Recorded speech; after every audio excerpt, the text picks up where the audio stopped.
I've been told they paved it over a couple days later. And then you get Erica Kirk behind all the razzle dazzle, and she's really quick to forgive the alleged shooter, which technically says that was him because I forgive him, but then she can't forgive Candace Owens for having an opinion or asking questions. And they mock people by saying, "Oh, I'm just asking questions." Yeah, I'm a SEAL Team 6 sniper. I'm asking a lot of questions. No one wants to answer them. And you're able to ask. He's actually said very little about the explosive there. So I'm just saying he observed, he said he's shot people up close and he's never seen a shirt move like that. And it looked to him like an explosive. That's what he just said. But when I play that video at full speed, I can't see a shirt moving. I can only see a shirt moving when we slow it way down. So if I'm in real time, I'm just assuming this, right? If I was in real time and I was in like a close quarters combat, you kill somebody situation and I shot them, would you even see the shirt move?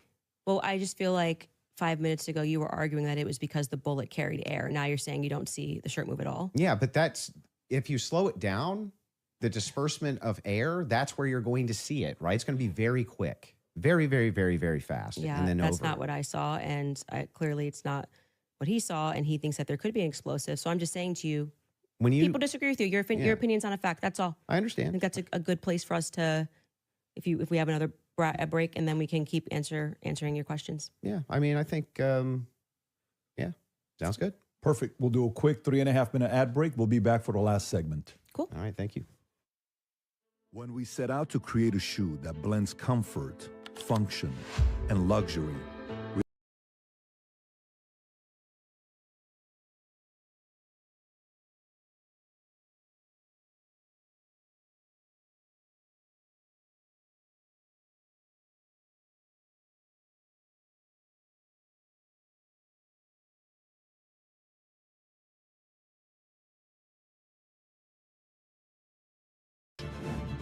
not rushed, not disposable, not ordinary.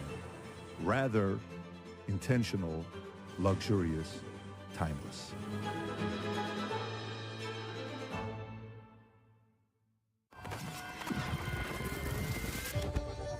The beautiful thing about these events,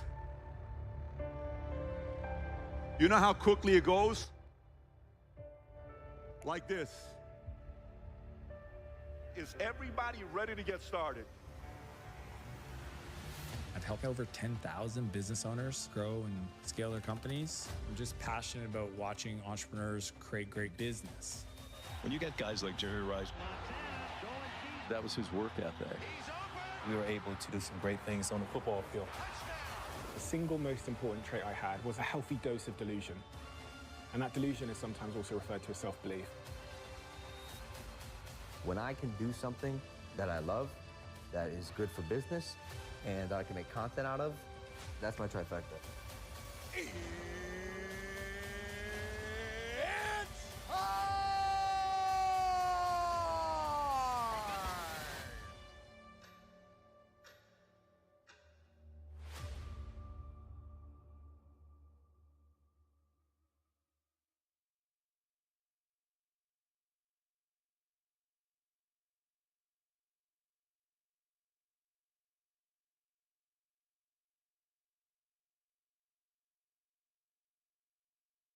Hey guys and gals, Vincent Oshana here. My Faith Over Fear line is taking off, and it's all thanks to you. We've got hats, shirts, hoodies, you name it. We also got brand new designs and new apparel dropping all the time. So if you want to rock some Faith Over Fear gear, hit the QR code on the screen or click on the link in the description. And remember, guys, if you have true faith in God, you have absolutely nothing to fear. God bless, and the future looks bright.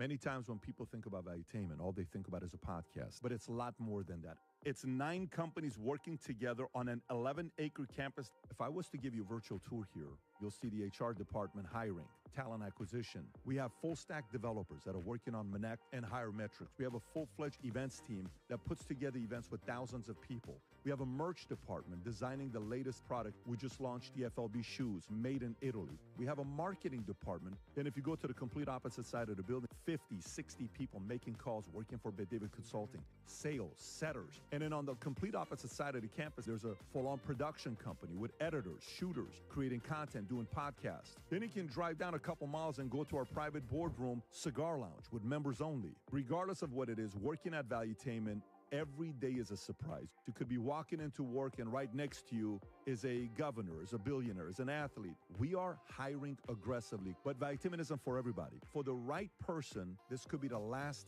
company you ever work for. So if you're watching this and you want to learn more, go to vt.com/careers and apply now.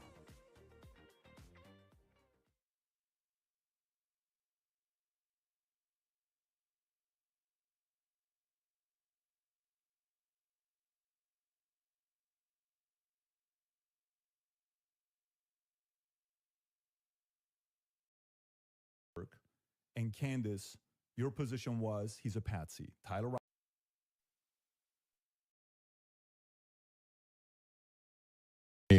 It's the last 24 hours that the deal doesn't work out, but kudos to the both of you guys that you made it work. The topic of discussion today, how this got prompted is, Andrew, you said there's overwhelming evidence that Tyler Robinson shot and killed Charlie Kirk. And Candace, your position was he's a patsy. Tyler Robinson is a patsy. So, of course, we'll talk about a lot of different things, but that's kind of how the whole thing got started. For the audience watching, I think this is truly for three different people. Number one is anybody out there that loves Charlie, respects Charlie, his legacy, what he did. We have a lot of love and admiration for what he did. He changed the lives of many people, young men, young women. You worked with him for many years. You guys were friends. You've said a lot of good things about Charlie, respectful towards him. You guys may have disagreed on some things, but you had a lot of respect for him. The second audience is the folks out there, you, that's watching this. And so for you, you've been wanting something like this to take place. And kudos for Andrew for coming out and saying, hey, I want to have this conversation, and for Candace to accept it. So you have the ability to say, I agree, I disagree, comment, do all the stuff that you're doing online. And if you want to see more of these things, any of the three channels, subscribe to them, The Candace Show, The Crucible. I'm sure some of the people from Crucible are watching as well, and the PBD Podcast. The more you subscribe to this, the more we're able to deliver these types of conversations to you. And last but not least, it's about the two of you. My goal is to speak as little as possible. 99% of the time, it'll be you guys speaking, and the audience will be able to see it.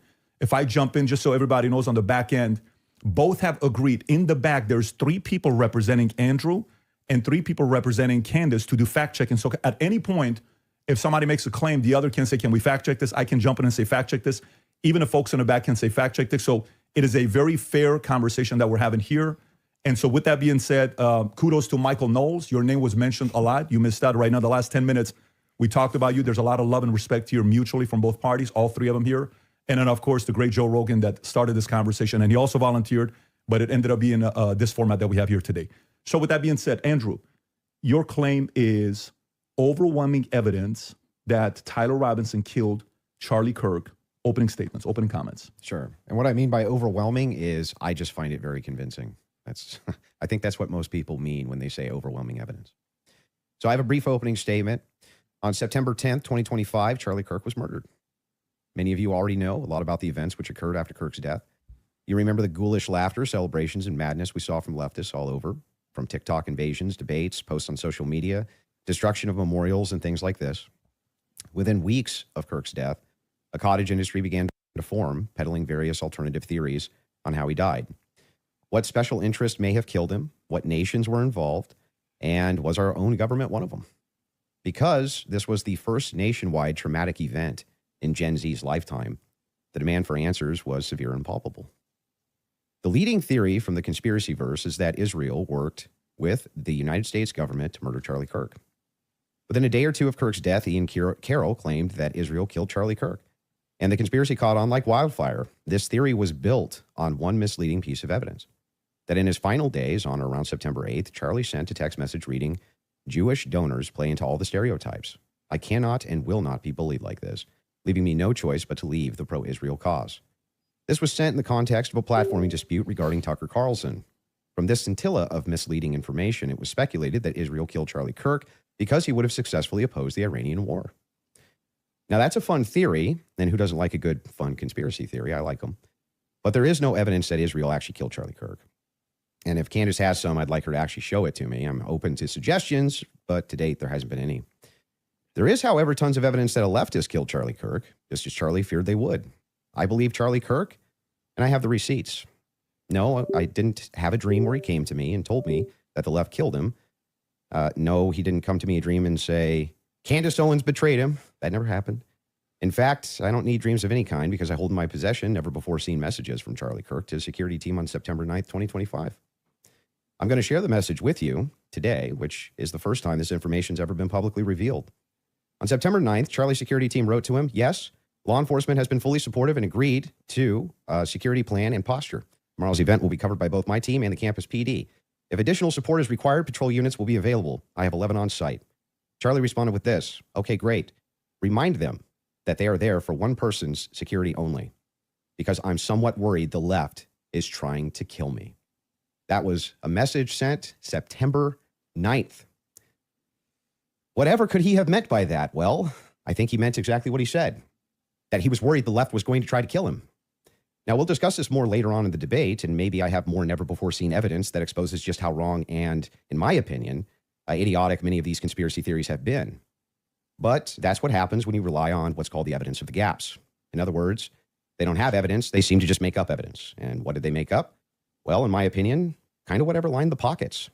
And I think it's ghoulish to profit off of the death of a good man. But we came here today to debate, and so let's get to it. The debate topic today is 1, my belief that there's overwhelming evidence that Tyler Robinson killed Charlie Kirk, and 2, Candace's belief that there's overwhelming evidence that Tyler Robinson was a patsy and didn't kill Charlie Kirk. In sum, the audience is going to decide who has more evidence supporting their theory. My theory is that the state is correct that Tyler Robinson is the killer, at least based on evidence so far, and Candace's theory that Tyler Robinson is not the killer and he's a patsy set up by the feds. To be clear, this is not a question of reasonable doubt. If it was reasonable doubt, and that's all it was, and that's all Candace was proffering, I wouldn't even be here having the debate with her. It's fair to have doubts, as the trial has yet to occur, and the state hasn't even begun to try to prove their case beyond a reasonable doubt, but Candace makes a more forceful claim. She claims that there's more evidence that Tyler is not guilty of murder and was set up as a patsy than there is for the state's case, and I just think that that's absurd. And she will not be able to demonstrate that in any way. In fact, she has almost no real evidence at all of her theory, whereas my theory is supported by compelling witness testimony, physical evidence, multiple confessions, all of which are independently compelling, but which are even more convincing as each piece of evidence corroborates the others.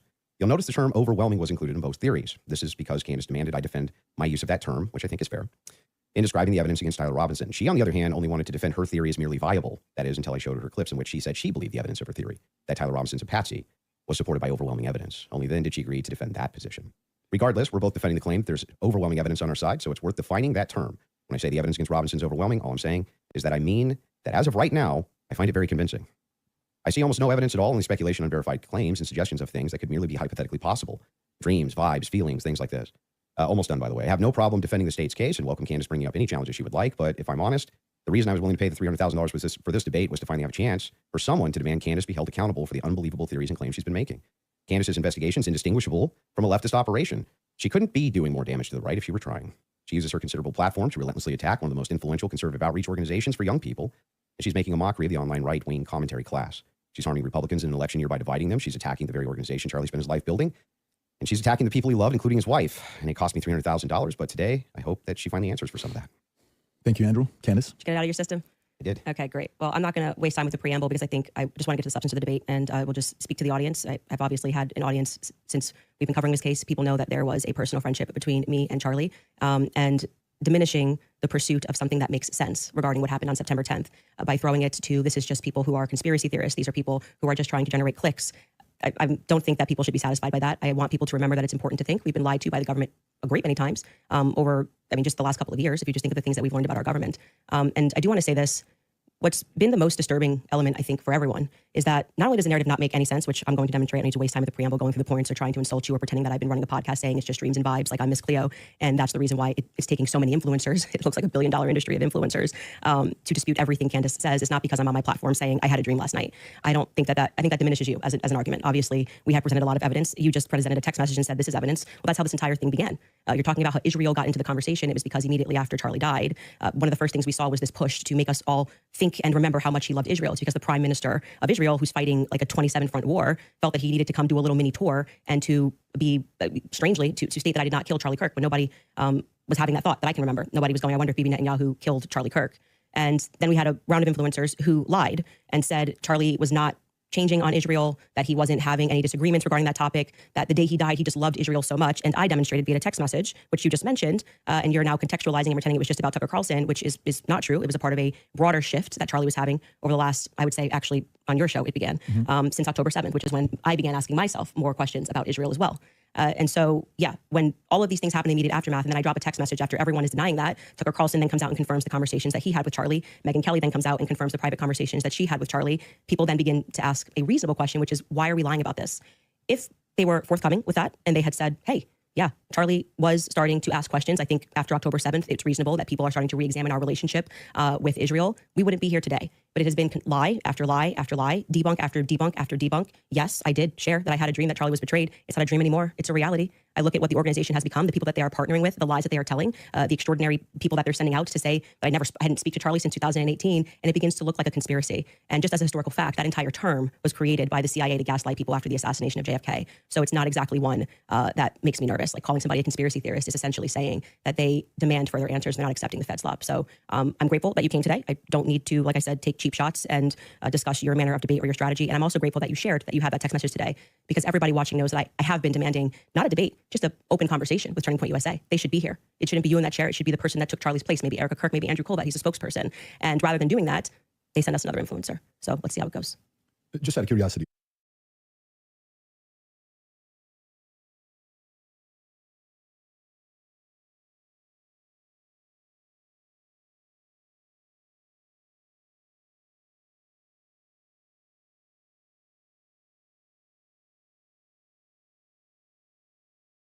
Are you between 0 to 100? What is the likelihood that you think Tyler Robinson shot Charlie Kirk and killed him? Based on the evidence right now, I don't know. I'd say 75, 85%. Candace? 0%. 0%. I'm at 0. So with what we've seen in terms of the evidence, I'm at 0%. So not only, that maybe somebody was behind him as a patsy influencing him, you're not even saying that he didn't even shoot Charlie Kirk. Right. I would, if you said, was he involved that day? Right.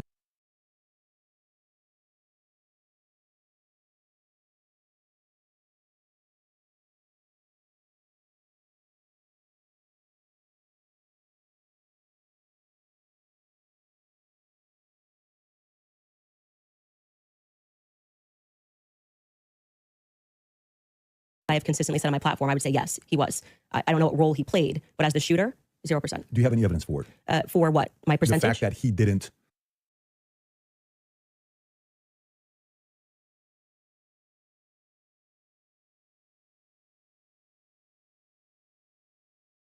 He didn't shoot and kill Charlie Kirk. Yes, which I'm hoping we're going to get to all of the evidence that he feels that he has. I mean, I'm not even convinced that Charlie was shot from the rooftop on Losi that day, based on the evidence that has been. Do you think he was shot? I do not think that Charlie was shot from a 30-06 from Yeah, Losi. but just shot at all. I don't know. I think that a projectile hit Charlie, and I'm open to other people's presentations, but I have not seen any compelling evidence that Charlie was shot by a 30-06. Can we see maybe if we're going to have an olive branch to each other, if maybe we can establish what we consider the facts of the case to be first? Yeah, sure. Okay. So you're not sure if he was actually shot. You're open to alternative theories. He was definitely hit with a projectile of some description. If we're talking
about was he shot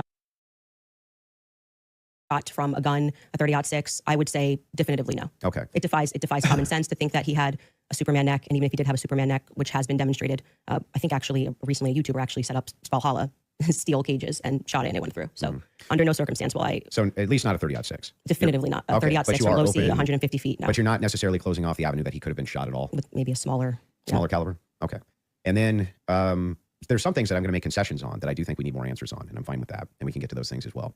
The other thing is in the timeline, one of the things that we dispute, I think, on the timeline is that you think that Robinson drove hours away to a steakhouse in the timeline. Is that correct? Yes. Okay. And what's the compelling evidence that you think you have there? I spoke to the owner of the restaurant, and I have seen the receipt. I know the conversation that I had, and I think it's enough that, it will be presented, obviously, if this goes to trial. But yes, I do believe that he was in Panguitch, which is near his grandparents' home. Did he give you an unedited copy of that receipt? I have seen an unedited copy of that receipt. It was not given to me from the owner. But I want to, before we get into like all the timeline stuff, I want to address what you think is evidence so we can keep this on par with what your claim is. Since Well, I think that that's a piece of evidence that's in dispute. And that's why I'm... Yeah, but we're trying to get to whether there's overwhelming evidence that Tyler Robinson did this. Yeah, so if whether you want to use the first part of that for the internal critique. Yeah, like we should go over the actual evidence that we feel... The first reason that I think it's compelling evidence is that Tyler Robinson's rifle was found near the crime scene. So I would consider that to be very good evidence. And also the fact of the matter is that I dispute this claim that a 30-06 could not have made this wound. I think that that's absurd. 150 grain Remington core lock absolutely could shatter when it hits the neck of any human being. When you say that there's some steel neck and it's a smaller caliber, you have to make a counter explanation. Why wouldn't a smaller caliber also go through bone? It could. I didn't say it can't. Right, exactly. So if that's the case, then ammunition is going to be the critical key here. And if we have frangible ammunition, which we do in this case, a flex tip round, well, I'm sorry, not a flex tip, a soft point round from 150 grain Remington core lock, that's just a small jacket that goes around the actual lead piece. This thing could have split apart in air for all we know, but definitely upon impact. And we have the medical examiner who confirms this in a summary. My team can bring that up, the summarization, which means he would have to be a part of some kind of conspiracy as well. Okay. So just to start with your point about saying that the gun was found near him, near Losey Center, or I guess off in the woods. That gun, did you watch the testimony? Did you watch the preliminary hearing? Yeah, we covered it live. Yeah. Okay, so forgetting what the summary of the medical report was, did you watch the testimony that was given by the Caitlin Oliver, the ATF woman, Samantha Carner, any of those people who went into the science of... Yes, I recall. You're talking about... The bullet analysis. Yeah, when they went into the DNA. Okay, so that's kind of the most relevant part. Okay. I'm not denying, I've never denied on my platform or anywhere else that a gun owned by Tyler Robinson was found near the crime scene, right?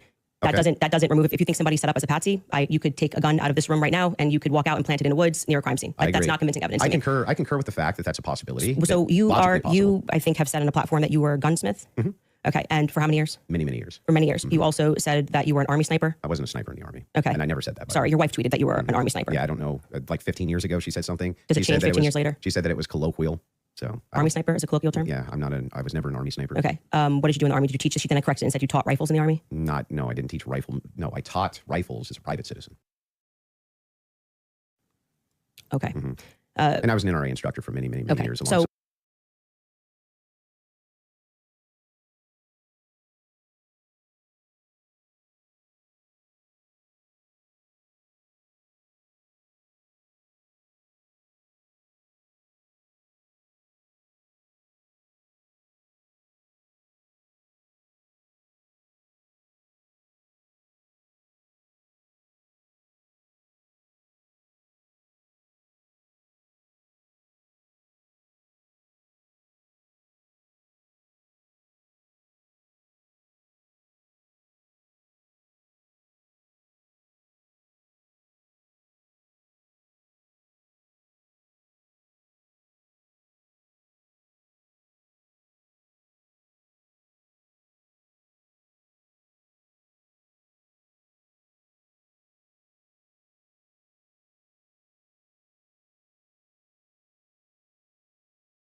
lied to by the government a great many times. Lied to by the government a great many times. Lied to by the government a great many times. I've been talking this whole time. As with your expertise, when she gave testimony on... That's why people are leaving. When I start to talk, I realize people were leaving the chat. And I'm like, why are people leaving? And it's like, oh, well, because my audio isn't set up or my audio isn't turned on. Even though this button right here... whatever. The stand, Samantha Carner, that there was dust and there was debris that was found in the gun barrel. Yep.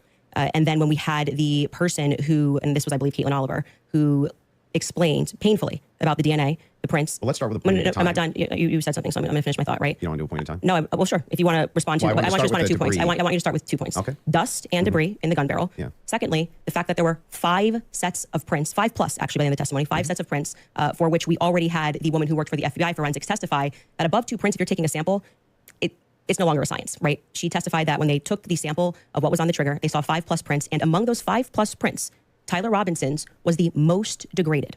So I would like you to explain how Tyler Robinson's prints could be the most degraded when she said, actually, you could have DNA on something that you've touched. You could have DNA on something that you've never touched. And to get DNA degradation, they've looked at pieces, items 20, 40 years on that don't have degradation. Yet Tyler Robinson's prints, amongst 5 plus other prints, were the most degraded on that weapon. Yeah. So let's get into all 3 of the claims. First, with debris. When it comes to debris, firing a rifle doesn't always blow the debris out of the barrel. Okay. You think there could be debris and dust. Yeah. He just fired the weapon. Sure. Okay. Not only that, he left it in a forest. Now, I don't know if you agree with me, but if you leave a rifle in a wooded area, it's also possible that debris could get in that way. But I'm not even sure that that's what the case is. I think it's far more likely that he fired the shot, it just didn't blow all the debris out, and it often doesn't. You'll find this if you take Grandpappy's dirty rifle and it's all dusty inside the bore and you go fire it, you'll often look down the bore and there's still dust. Okay. Happens all the time. Okay, and the prints? Yeah, so the prints, we don't know all of the details on just yet. We do. It was excruciatingly long testimony on the prints. We don't, because they haven't gone to trial, so we don't know on the print front, but Tyler Robinson's DNA was on there. You made the claim that Lance Twig's DNA was on there, and it was not. Well, when she gave the testimony, first let's go to your first point, because that's wrong. We can get a fact check on that. What do you mean we don't know until it goes to trial about the degraded prints? She testified, and she was the person who took the prints. Yes, but the problem is that inside of this particular testimony, you agree with me that there's going to be much more of the DNA analysis in the trial, right? But you also would agree that her fact is not going to change, that among the prints, his was the most degraded. So I'm asking you to address that. How could that be possible? Let's give it, let's just grant this for a second as a possibility that his fingerprints were degraded. It's not a possibility, it's a fact. The person who took it. I'm just granting it for the sake of argument. You should grant it because it's a fact that she presented. So now it's granted. So what? What do you mean, so what? Yeah, so what? What does that prove? It proves that if his prints were the most degraded amongst 5 of them, you're going to have to explain how that's possible if he's the one that recently fired the weapon. Yeah, so wait a second. You're saying that it's an impossibility that if his fingerprints are the most degraded. I'm telling you to explain it. You're the gunsmith. Well, wait a second. How would a gunsmith give an analysis on fingerprints or DNA? Do you think that I work in a DNA laboratory? So with your answer is I don't know. You can just say you don't know. You don't have to. But I did. No, you said so what? Yeah, so say I don't know. I actually don't have an explanation for that, Candace. Well, I think that what it would prove is that it is a more viable theory that people who had stronger prints on the gun may have used it more recently. Did they say who else had fingerprints on the gun? They named Matt Robinson explicitly, and this was a part of the testimony where she was speaking about how they got samples of elimination samples from the home of Amber Robinson, Matt Robinson, and Lance Twiggs. Those are the 3 names they named. So are you saying that Twiggs? Would you like me to finish my statement? I just want to make sure I'm clarifying. I'm trying to finish the answer, but it can't be clarified until the answer comes out of my mouth. Okay, so go ahead. This was a portion of her testimony where she was explaining how they got elimination samples from the home, and she named Matt Robinson, Amber Robinson, and Lance Twiggs as the elimination samples that she was using. And so she explicitly said, some of them, so we can assume 2 out of the 3, were their prints were found on the gun. She explicitly named Matt Robinson as someone who had prints on the gun, and then said there were 5 people that they had taken that sample from. And again, what's also relevant here is the earlier testimony, which came from the FBI forensics analyst, I believe it was on day 2, where she said that when you're using those mixtures and those samples and you get up to 5 plus, it's really hard to make any sort of a determination. So both of those things are relevant. If you can't explain why his prints are the most degraded and you're saying he is the shooter, it's not really a so what. It's an open-ended question that people have a right to pursue. It's not a conspiracy. It's actually... Yeah, this is what she's doing. This is the point that she's kind of, what I pointed out originally when I was muted, which is not really working right now, unfortunately. Like, she's like, well, why are these things this way? Why are the prints in the gun different? Why is there stuff inside the muzzle? Why, right? And these don't really like draw down to a single conclusion. They don't actually figure anything out. They just open up more questions. And then when the answers are answered, when you can say, okay, well, why is there no debris, or why is there debris inside the gun, right? Like, it hasn't been fired. And then he answers this. We just move on to the next question. Move on to the next question. Move on to the next question. And there's not going to be like this is what Candace Owens basically does the entire time. I've been listening to this since this morning. Is she goes, well, I don't know. I can't conclude. I can't make any conclusions. And then the entire time she's like declaring very specific conclusions about why or how something is laid out within the case. Of my claim that there's evidence that he was set up as a patsy. That wouldn't prove anything about him being a patsy. It said it's evidence to support the claim that he could have been set up as a patsy. So this is why I said earlier, so what? Because even if it's the case, this doesn't have an explanation for it yet. That doesn't actually give you any evidence in your corner for Tyler Robinson being a patsy. Okay, hang on. I didn't cut you off.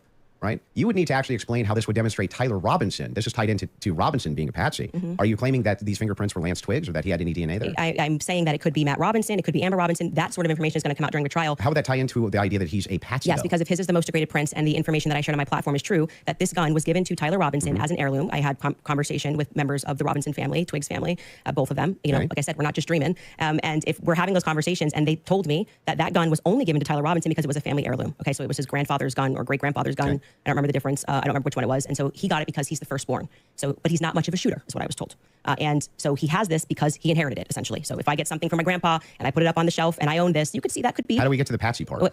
You don't let me ever get to the end of the sentence. So how could we get to the patsy part? Okay, I'll wait patiently till we Well, except she's had multiple sentences. So that could be a reasonable explanation as to why there was dust in the barrel, because he doesn't often shoot this weapon and he is indeed a fisher. And it could also be a reasonable explanation for why we have Matt Robinson's prints on this. Obviously, Lance Twiggs, even if he has prints on things, they live together, that doesn't really mean anything.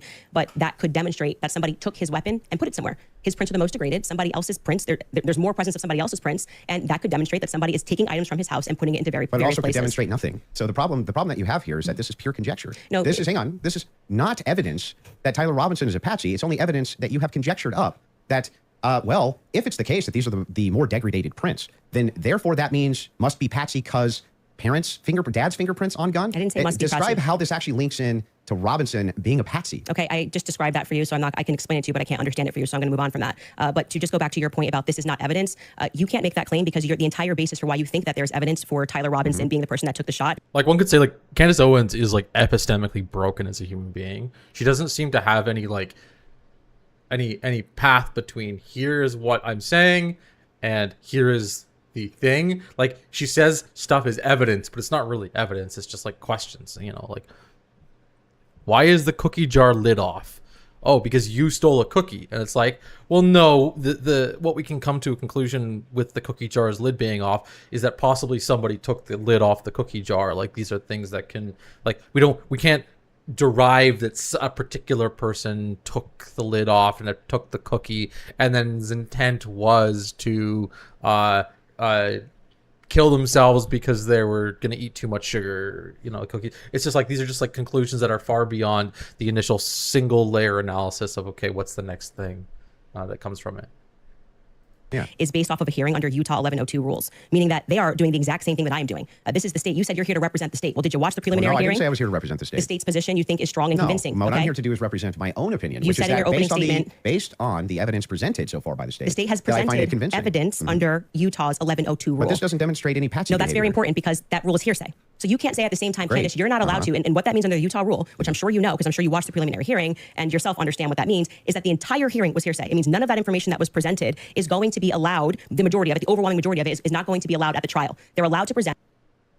That's just a lie. That's just like an outright lie. Like that's not what's going to happen at all. So things that happened during the preliminary hearing is basically it's just enough evidence to get the actual case going, to get the oh my God, I'm blanking on the words right now. But it is just enough to get the information moving. And it's basically going to be all the initial information that the cops have about why they think Tyler Robinson did this certain thing. And then when they get to the actual court case, then they're going to present everything that they just presented and the exact evidence that they have for the claims that they're making. Like this is just, it's just not true. And when it's just a probative hearing. I don't think all the evidence that was put in was hearsay. Okay, you didn't watch this case. But not only that, no, this is a huge point. This is crazy. No, it wasn't hearsay. Like there was literal video footage of Tyler Robinson, or at least like someone who looks like Tyler Robinson, and there was video footage of Tyler Robinson on the campus at the time, multiple times, wearing multiple different pieces of clothing, and also to, I believe, and if I remember the footage, it's pretty obviously Tyler Robinson walking with a limp up the stairs. I say the limp with like something in his pants. It looks like up the stairs around the exact same time when Charlie Kirk was shot. So this is like, yeah. Also, fact check. If all the we evidence need more was than a put fact in, check. This was every single day. Utah Rule 1102. They want to go there. So they said there's a medical examiner's explanation of the shooting that's in the back. Rob, if you want to pull it up, and then Candace, if anybody from your team wants to pull something up, no problem as well. But they're requesting it. If you guys got it, pull it up so we can show it. And in the interim, is that it? Yeah. So I'll read this. Just what are we looking at, just so we know? Yeah, so this says, the bullet, or at least part of it, sequentially perforated the interior left of Mr. Kirk's neck, strap muscles of the left side of the neck. This is a summary, by the way. Left common cartoid on the left internal external jugular veins. The bullet also obliterated the left side C27 vertebrae, transacted the cervical spinal cord. Medical examiner observed a significant portion of Kirk's cervical spinal cord was traumatically absent. Mr. Kirk suffered from other severe injuries, including bilateral, apical, and posterior intercausal hemorrhages, pulmonary, apical hemorrhages, multiple disruptions to the thyroid, et cetera, et cetera. So the summary of the examination said he was shot. Okay. That was what they were pulling that up for. Okay, and I'm not disputing that he could have been hit with a projectile. We're not disputing that, so I don't know why this was brought up. Well, fact check. Okay. Could you bring up 1102 Utah rule? Because this is an unbelievable point that you're making by saying that I am not. Candace Owens doesn't necessarily say that he was hit by a projectile. Candace Owens' conspiracy theory is that there was an explosive collar or an explosive thing inside the microphone that detonated and killed him. Allowed to infer off of evidence. You can infer. I'm trying to follow the inference. But your entire reason, like you asserted that you believe there's overwhelming evidence on the basis of what we saw in the preliminary hearing. The entire preliminary hearing was hearsay. Yeah, I'm fine with your inferences. But no, you just literally said I couldn't do that. Yes, I can. No, I didn't. I'm just saying from your inference, how do we get to Patsy? This is how you got to Shooter. Tyler Robinson did it. No, the same way that you got to Tyler Robinson. from that. Yes, you did. This is something important, so we should pull up a fact check about what the 1102 Utah, under their constitution, for the sake of a preliminary hearing, they do not have to have hard evidence. They don't have to put people on the trial. They don't have to. But no, that's why the entire hearing was basically hearsay. Officer Bagley but not all of it, like I said. It's not. It's literally not hearsay. It was video footage of Tyler Robinson, and it was images of the weapon, and it was like literally, it was not hearsay. Now, there was hearsay, of course, from the security officer, police officer that was there at the time, talking about what he did when the shots rang out and what his conclusions were and all this blah blah blah. But there was like no hearsay. There was Tyler Robinson's lover. Oh my gosh, I'm blanking on the name. Like talking a little bit. It's a little bit of hearsay, but like the evidence that was brought forward was not just hearsay. Overwhelming majority. Again, no disputes. Outside of the one that you don't want to give. Please don't cut me off. Though. Outside of that is what's in dispute. It means that your entire brand of saying you don't have evidence falls apart when the entire preliminary hearing is based off of hearsay. In fact, Lance's testimony before they had about an hour debate. Actually, maybe it was more than an hour debate before he sat, and they said this is not going to be allowed. You wouldn't even be allowed to do this. We'd be able to cross-examine him. The questions that they're asking Lance are all leading. And what did he say? Well, I'm the magistrate under Utah Constitution. 1102. It is my job to allow all of this so we can see if the state has enough here that we can then move to a trial. Which will then they would not allow this stuff. They would say we get to cross-examine Lance. Lance but you're arguing things I'm not disputing. But the entire substance of your argument is and this is what Candace does, actually, unfortunately. And this is actually what Andrew Wilson does quite a bit. It'll be like, well, you conclude this and this and this and this and this. And it's like, well, I didn't say any of that kind of stuff. And it's like, well, you were saying it from the shape of the words or the shape of the sentences or the implications of the sentences that you're saying right now. Or I'm too tired. I'm losing my sentences in the moment. But yeah, this is not real claims. People can't infer off of evidence. No, That's what you're saying to me. When you say Candace, Here, you I'll can't give talk you the about the great argument inference, which is a fact. Yeah, I'm not and saying then infer that. off of that Didn't say that. Tyler could have been a patsy. You're just literally making stuff up. So here's what the position is. I'm asking this. I'm saying, let's pull that up. Let's pull that up. I am doing from the exactly what the inference. state did. Okay. I'm looking at a piece of evidence, and I am saying. But you're not showing me how you get there. Can you describe to the audience what Rule 1102 so this, just so everybody who's watching this at home understands what I'm saying, even if he doesn't. What Andrew is arguing is that I don't have the right to extrapolate from a fact like making it up. Just purely making it up. I'm asking based on Andrew, based on can I your show my inference. evidence? You just showed yours. Reliable hearsay. You'll get a chance. Reliable hearsay in criminal preliminary examinations. The entire preliminary hearing that you just saw was on the basis of reliable hearsay. And what that means essentially is the people who are making the statements can just say, Patrick told me that he did this on Monday. Patrick's not here, and that is they can allow that into the hearing. That's just because it's just meant to be probative. And so it's the state saying, here's what we have inferred. So you are allowed to take a piece of evidence, and then you are allowed to infer off of that evidence. Okay? Wait. Case in point, that's a demonstration of what I just did. I said is a confession. The prints were the most degraded. Hold on. Is a confession hearsay? Let's just look it up. Is a confession hearsay? An out-of-court confession is technically a statement made outside of court, but is legally not considered hearsay when used against the person who made it. Instead, it's classified as the opposing party's admission, which makes fully admissible as an exception or exemption to the hearsay rule. So no, we saw the confession letter that he wrote. We saw the text messages. That's not hearsay. Robinson. And from that, what I am inferring is that it's plausible that Tyler Robinson was set up. That doesn't. Okay? That's the point in contention. That's not a point in contention. That's the point in contention. It's not a point in contention. If you're saying it's a it point, is the point in contention. It's not the point in contention. I'm telling you that is what the entire hearing allowed for. So the evidence that he is describing, that he is using to argue his case, is all based on inference, not fact. Great. Inference, not facts. So they are inferring off of the facts. So again, we're going to take this, and I'm just going to even grant it because it's irrelevant. I'm asking how you get to the inference that even if you dispute that piece of evidence, that means patsy. I'm looking for the logical chain for how you get to that inference. What I am telling you is it's the exact same way that when you tweeted, I think that this evidence is overwhelming. When they say that looks like Tyler Robinson's car, he drives a similar car, okay? They are inferring that that's Tyler Robinson. Can you walk me through the inference? So that I understand. It's not a fact. It's not a fact. When you show a blurry image, which you kept citing that we have I'm images. talking about your inference that the fingerprints, even if they're degraded, equals patsy. How do you get that inference? I didn't say it equals patsy. I think it is enough evidence that it should be explored, which is exactly what this preliminary was in the inverse. That's not in dispute. What's in dispute is when you said, I'm using this as evidence that he could have been a patsy. I'm asking, how do you get the inference to patsy from that? Because what I am saying is that it shows that somebody else had more DNA presence on that gun than Tyler Robinson did. So it is plausible, which is all they're doing. They're presenting plausibility based off of the facts, okay? It is plausible that somebody just took his gun and put it there. That's it. Is there equally that's how it works. And is there equally 100 other? It's plausible that someone just took his gun from where he lived, miles away, threw the gun into the forest near the campus. Okay. Plausible explanations. I think that's the reason why most people are exploring when things don't make sense. Got it. So yes, at the beginning of that, this is how the court process works. So just so we're clear, if there's 100 other plausible explanations, inferring. then Candace, why is it that we should go with this idea that it was a patsy? I'm not saying that we should go with the idea that it was a patsy. I am saying that there is. Oh, I thought that was the whole defense. Your whole claim. No, today. my whole claim was that there is more evidence that he has set up as a patsy. How does that equal evidence of patsy?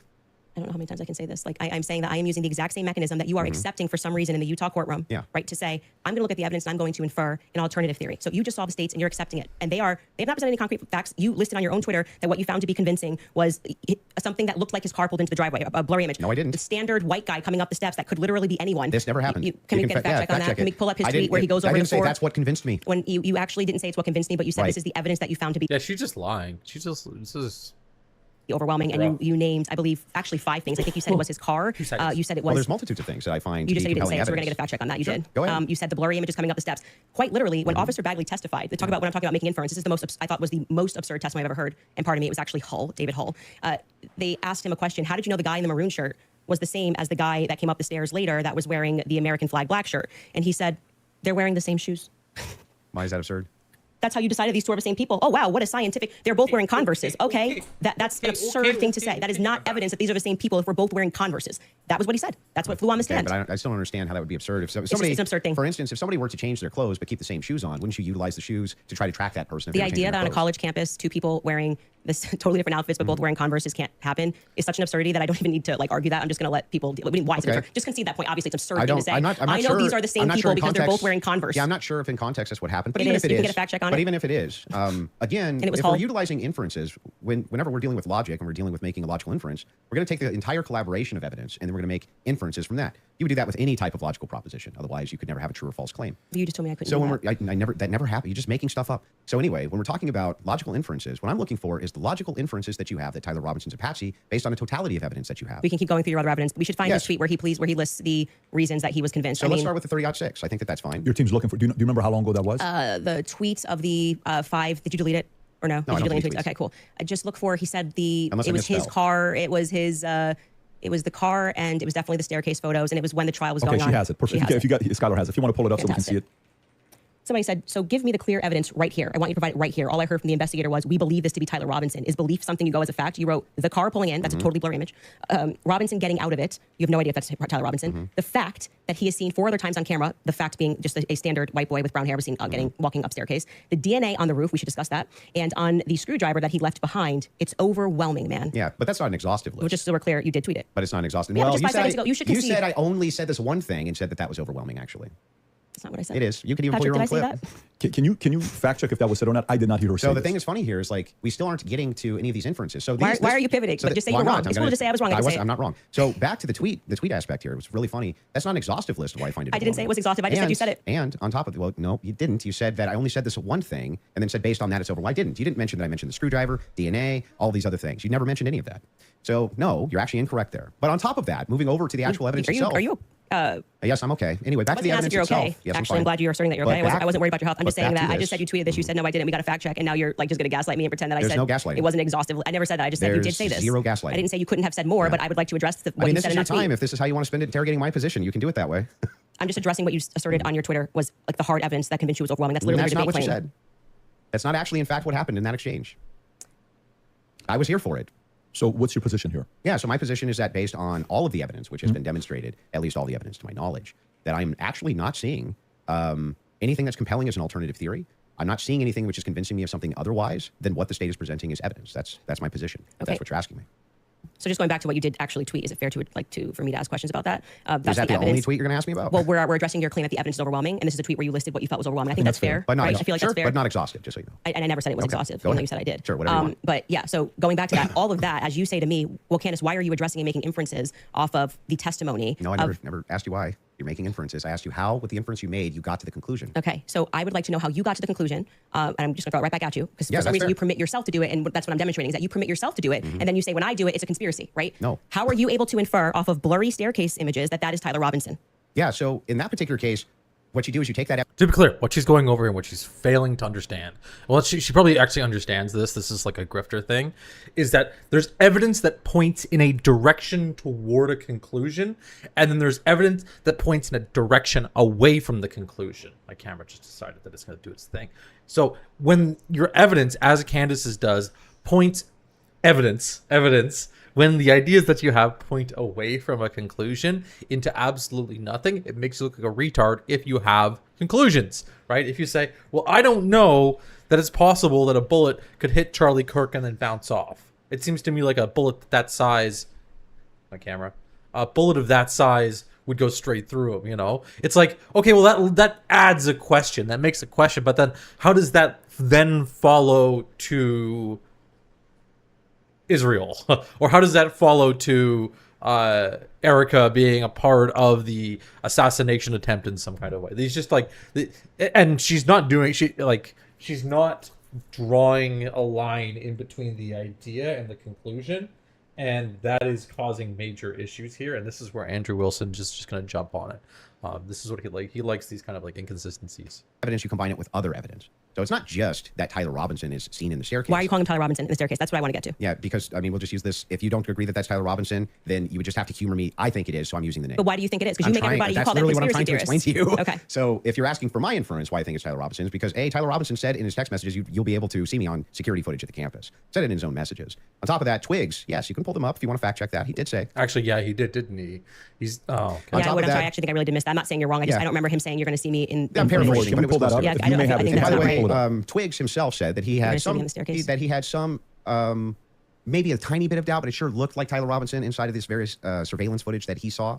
So Lance, sorry, hang on. So there's multiple reasons why it is that I believe that that's Tyler Robinson, not just because of blurry footage. Did you have a dream?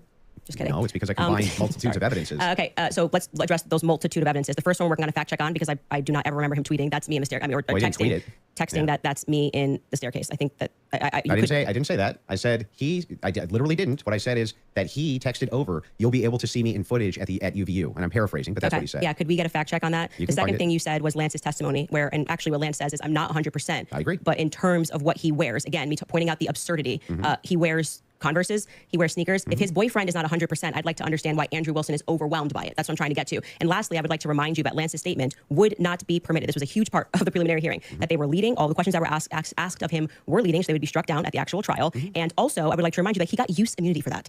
Use immunity. I understand. Which means like... That happens, by the way, all the time in these cases. I'm wondering why it particularly happened for Lance in this testimony. And I would also like to point out that something that's remarkable about this, again, leaning to... What do you know why? This is so ridiculous. Like, how do you not have any inclination of like why he...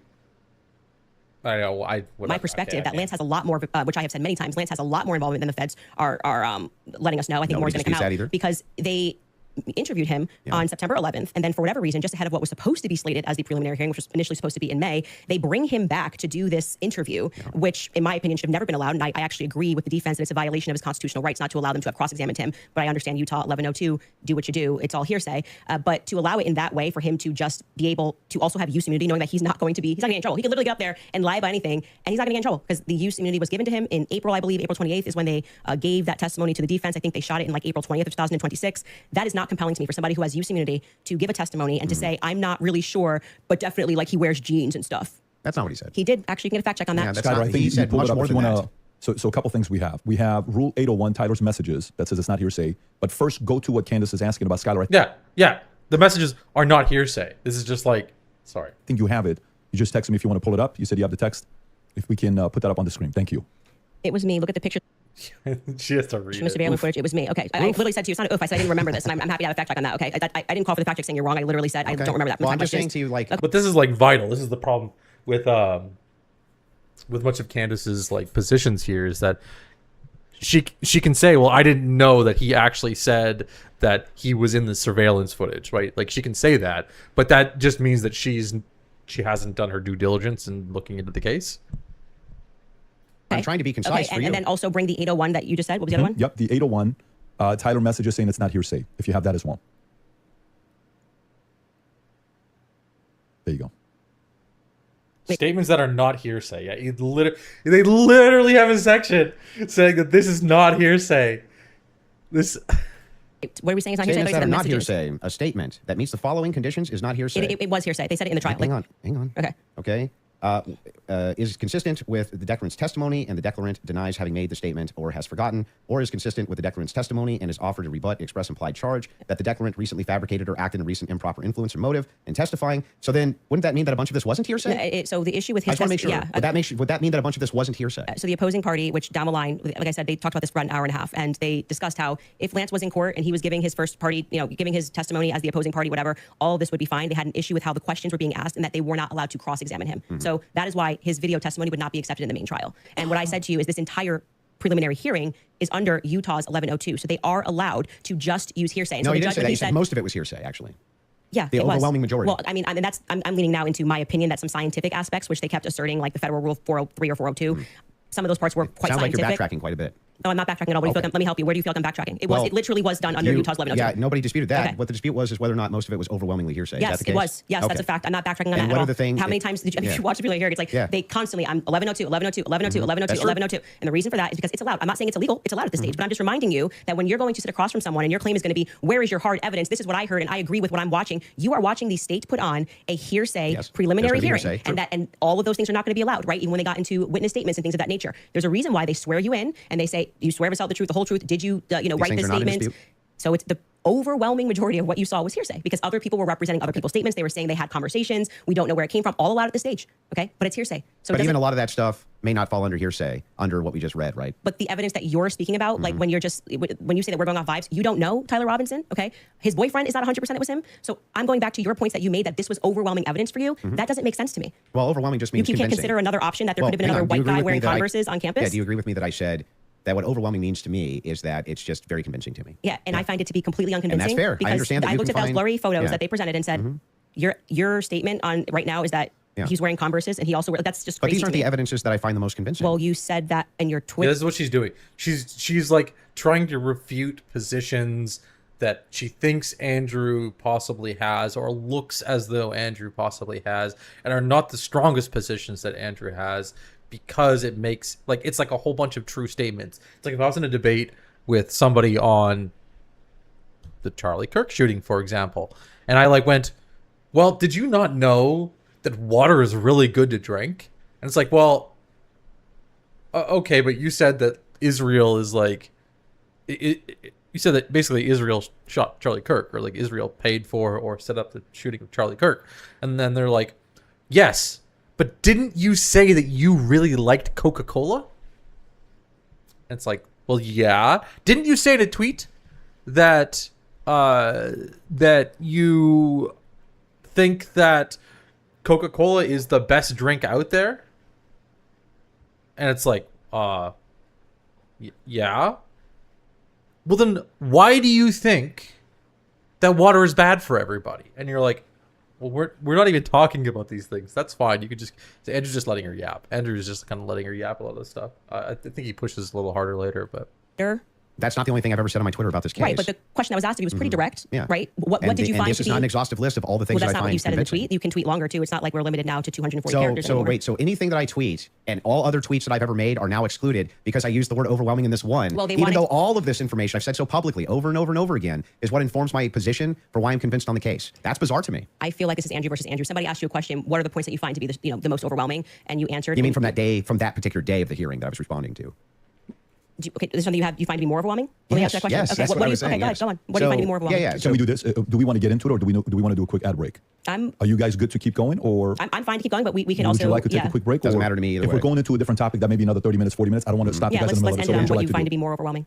Yeah. So if for me, it's the confessions, the text messages, all of that is what I consider to be, from my opinion, that's the most convincing for me. Okay, we should discuss the text message confessions when we get back, if you'd like to. Okay, that's a good idea, folks. We're going to take a quick ad break. We will be back in 3.5 minutes. Thanks. This is like crazy because even this is where like she's trying to get him on certain words, but you can use overwhelming evidence, as far as I'm aware, even though you don't have a conclusion for the case itself. Right? You can say that there's overwhelming evidence towards a certain result or a certain conclusion, but that overwhelming evidence doesn't necessarily mean that that thing actually happened. I can say there's overwhelming evidence that somebody broke into my house, but it doesn't mean that somebody actually broke into my house. It just means that there's so many pieces of evidence that align, that point towards a certain conclusion, that it is somewhat overwhelming, and the burden of proof for somebody to prove the opposite is significantly higher than the average case of the standard case. This nitpicking over overwhelming is just not, it's not useful, it's not interesting, it doesn't further the conversation, it doesn't conclude anything. It's actually kind of ridiculous.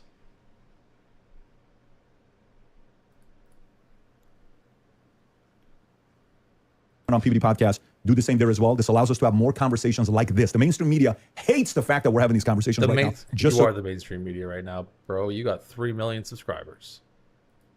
Okay, so first let's just go over legally what the point is of a probative hearing. The defense is not they're not there to say or to argue or to defend themselves at all. They have to address what is being presented by the state, okay? So they're not here to then say, let me give you an explanation for these text messages. Agreed. The relevant portion of what the defense did do was actually before we got to the preliminary hearing. I had mentioned that it was initially supposed to be scheduled for some time in May.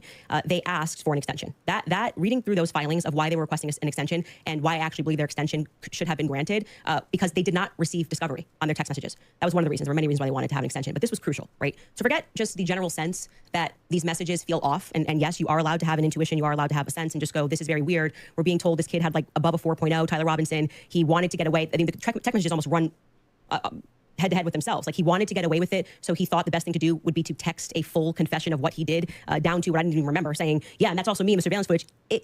It felt a little too on the nose. People have common sense. You just don't text message, but then we're also supposed to believe. Again, this is where she's asking questions that don't lead to conclusions. They just lead to asking more questions. And why did these things? Why did he send text messages saying that, he'd be seen on camera? Why? Well, we have answers. Why? Don't ask a question why and then not actually intend to hear out the answer or hear out the conclusion. But he put a note under and burn this and get rid of the evidence, but don't worry about that because I'm about to text you a full confession. That it felt off. It felt weird off the bat. The manner in which they were texting, we're told he's like a gamer who's using a Dremel to carve expressions, catch fascists, but then suddenly he's writing like a 1700 also, as a Helldivers novelist. player, he did actually get the 500K code correct.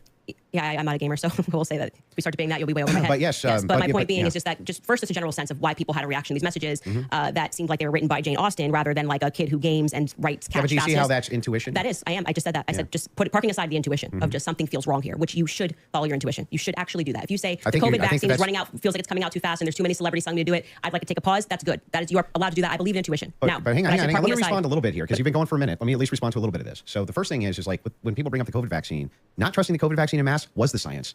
That wasn't just intuition. That was the science. There was tons of competing science. Now, they tried to suppress it. That's true. But there was tons of competing science for why you shouldn't take a risky mRNA vaccine and mass and things like this. Now, when you're talking about intuition, though, when you say trust your intuition, I'm actually giving a different message. You actually should be very wary about trusting just your intuition. It is true that intuition can be useful, but it has to be tempered with logic, reason, explanatory power, and evidence, not just intuition. That's why we're parking it aside. Intuition is the first step. Something feels off, right? Okay. That was my first step with COVID. I don't like the way it's being. That's her first step every single time she talks about anything at all, is intuitively this doesn't feel right. These things don't add up. And then you ask, what do they add up to? She goes, well, I have somebody that I talked to that told me it was Israel. That's crazy. That's like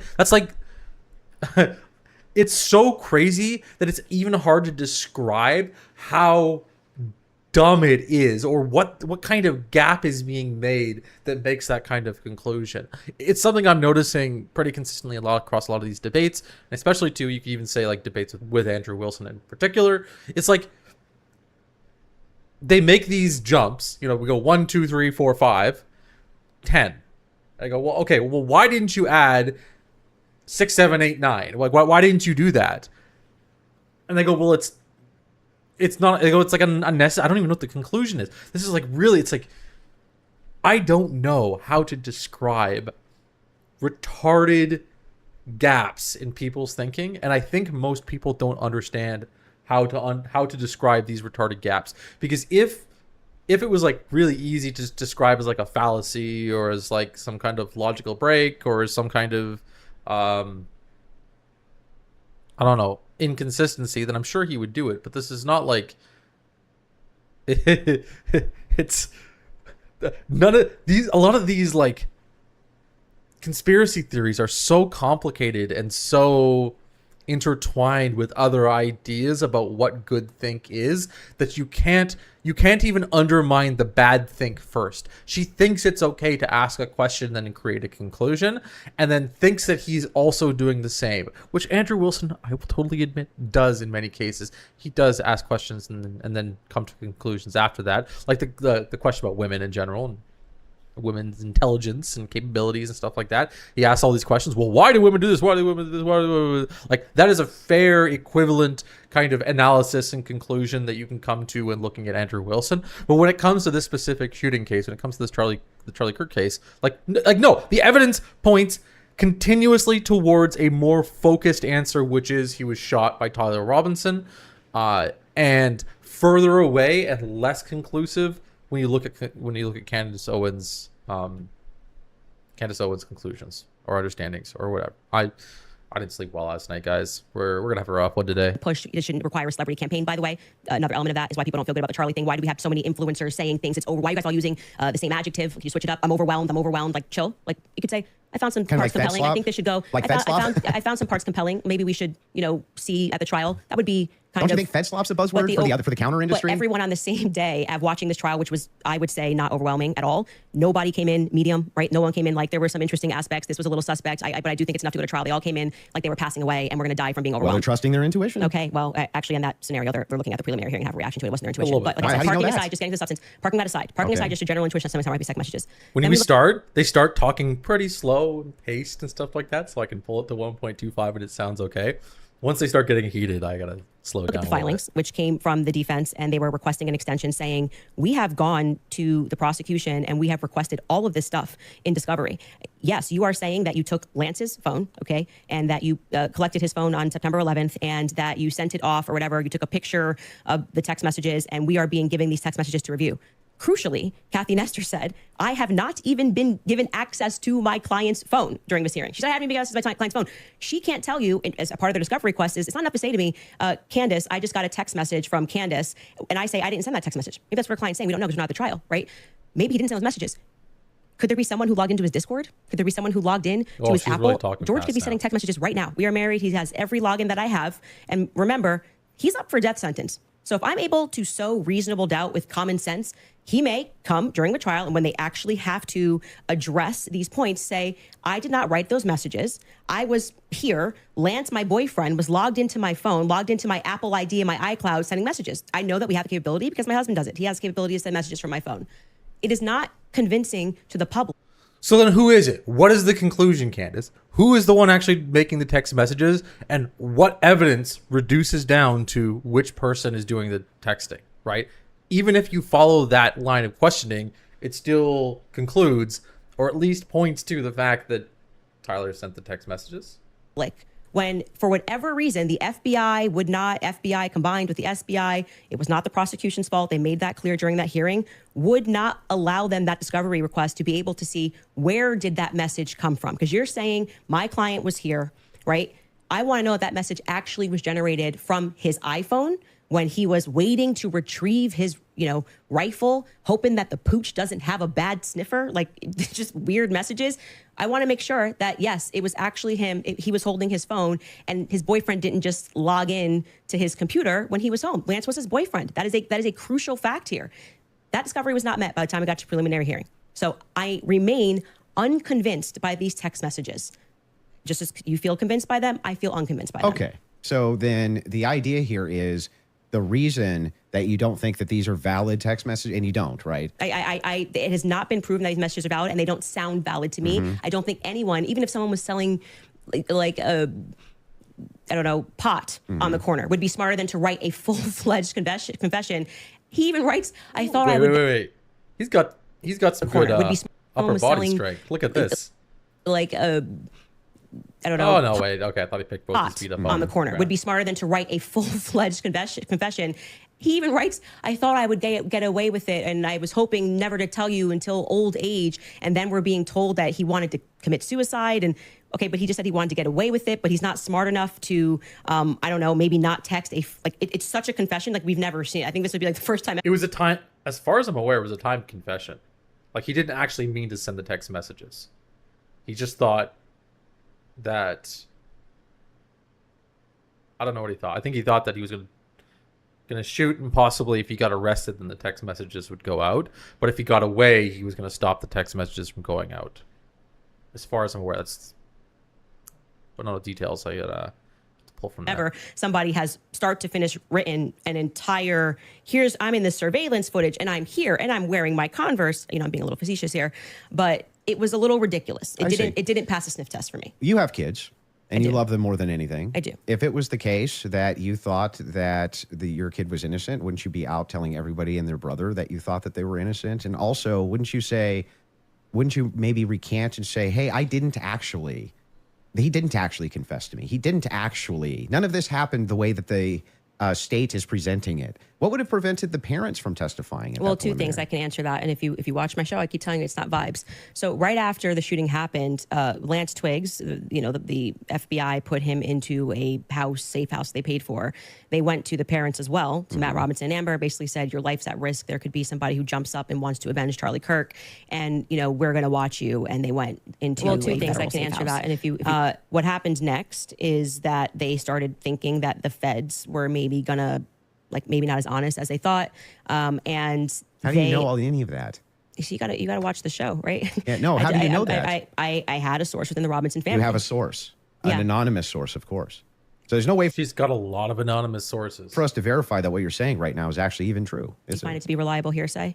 No, I don't find it to be reliable at all. It's just a source. I'm just doing what the prosecution What you're doing is a cool story. It's not cool. Well, you must have hated watching the preliminary hearing. You're giving us a cool story. Wait, you're saying that according to your sources, that the reason that the parents haven't recanted any of this. Recanted what? They have no statement from the parents. Wait, I just want to make sure that if it was the case, it was being reported in mainstream media that your father came to you and said, hey, is this you? What's going on here?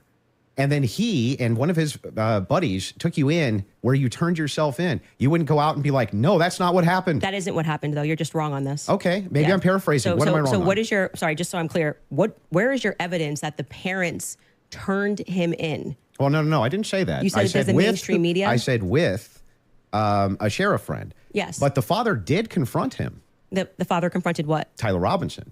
And where did you learn this? That the Tyler confronted him? That's part of the official documents. Our fact checkers can pull that up. But yes. But I'm saying, when you say official documents, do you mean you saw this on CNN or you saw this play out in the hearing? No, this was one of the things that I went through in fact check pre-debate. Are you talking about the charging documents? I think it was it could have been in the charging documents, but we can pull them up. No. And yes, are you disputing this? Do we have that in the back to pull it up? I can already tell you what you're talking about, the charging documents, because this is where we had to figure out where the story came from. The charging documents. The assumption that Matt Robinson turned him in. Until we got to the preliminary hearing and we understood, like I said, even for that, when you are charging someone, you can use hearsay. It's all probative, right? Sure. Nothing. So they didn't have statements. It's not like Matt Robinson, even though he was interviewed that night. Amber Robinson was interviewed that night by a Fed, separate rooms. Tyler Robinson was interviewed by a Fed. They did not produce statements saying, my son did this. I believe my son did this. But what happened was they did interviews, but also the crucial person here who you just brought up is Mike Mitchell. Mike Mitchell is the biggest unknown in this entire case. Everyone keeps saying they heard from Mike Mitchell this, they heard from Mike Mitchell that. So when the person wrote up the report that night, and it was Brian Davis who wrote up what became the charging document, he after they transported Tyler Robinson from the Washington Sheriff's County office up to, I think it's Salt Lake City. I think it was 4 a.m. in the morning that they got up there. He then writes the what becomes a charging document. So he's basically saying, we all spoke to a bunch of people and here's the information that we got, right? We've not seen that. So it could have come from Mike Mitchell. Mike Mitchell could be saying, I don't know how this negates the point, though. Why wouldn't truly negates the point, because you don't have a statement from the parents. Yeah, you are going. Why wouldn't they just correct the it's not correcting. That doesn't misinformation? negate the point. The point is that we now got the preliminary hearing. If the parents were the ones who said, I'm turning my son in because he's guilty. I didn't say they turned him in. I think you're talking about the over. You said it's been the narrative. Everybody's known this. The narrative initially, which I think you agree with, was that, Matt Robinson knew his kid was guilty and turned him into the police station. What actually happened in terms of Sheriff Brooksby, who was present there and gave a press conference, what happened was this Mike Mitchell character essentially peer pressured him, and we can get a fact check on this. We can find Sheriff Brooksby's press conference. And he said, they know it's you and you're going to come in peaceably, or people are going to be banging down your door. He was a undercover cop, which I don't like that. I don't know what he did undercover. It's very hard to find anything about Mike Mitchell, but he worked with them. What? you just, I don't like the fact that he's an undercover cop. Don't know what he did as an undercover cop. I don't like it. For 20 plus years, the police officers. The reason why Tyler Robinson knew him was because he lived nearby and he was also his Boy Scout leader. How does this negate the parents could write this second? And by the way, if you had the evidence, I'm going to address that point. I'm just saying that your first point, which is that the parents did this. Yeah. We don't know that the parents. I didn't say that they did ever. Never happened. You're quoting the parents as having said. You said that Matt Robinson said that his kid was. Did you say involved? I don't want to misquote you. Confronted him about it. Confronted him. Yes. And I'm telling you that we have not seen any evidence that that is true. We can fact check that. Okay. Because we do have evidence. And I'm saying it's the charging doc, which could have been derived from a statement Mike Mitchell said. Two things I have ready in the back. One is the charging doc, and the other one is a video of Kathy Nestor saying she hasn't seen Tyler's phone. Okay, we can run Kathy to go back, and then just to go backwards to Kathy first in court saying she didn't get her client's phone. Yeah, and then I think we'll go to the. If you're okay with that, a thing not in dispute. These are all things that I'm not even disputing. Okay, so we don't have to show it. We never get to the thing that I am disputing. Well, I was just providing an answer. We were coming back in from a break because you were talking about. She's good at this. She likes to explain why she just spent a whole bunch of time saying absolutely nothing.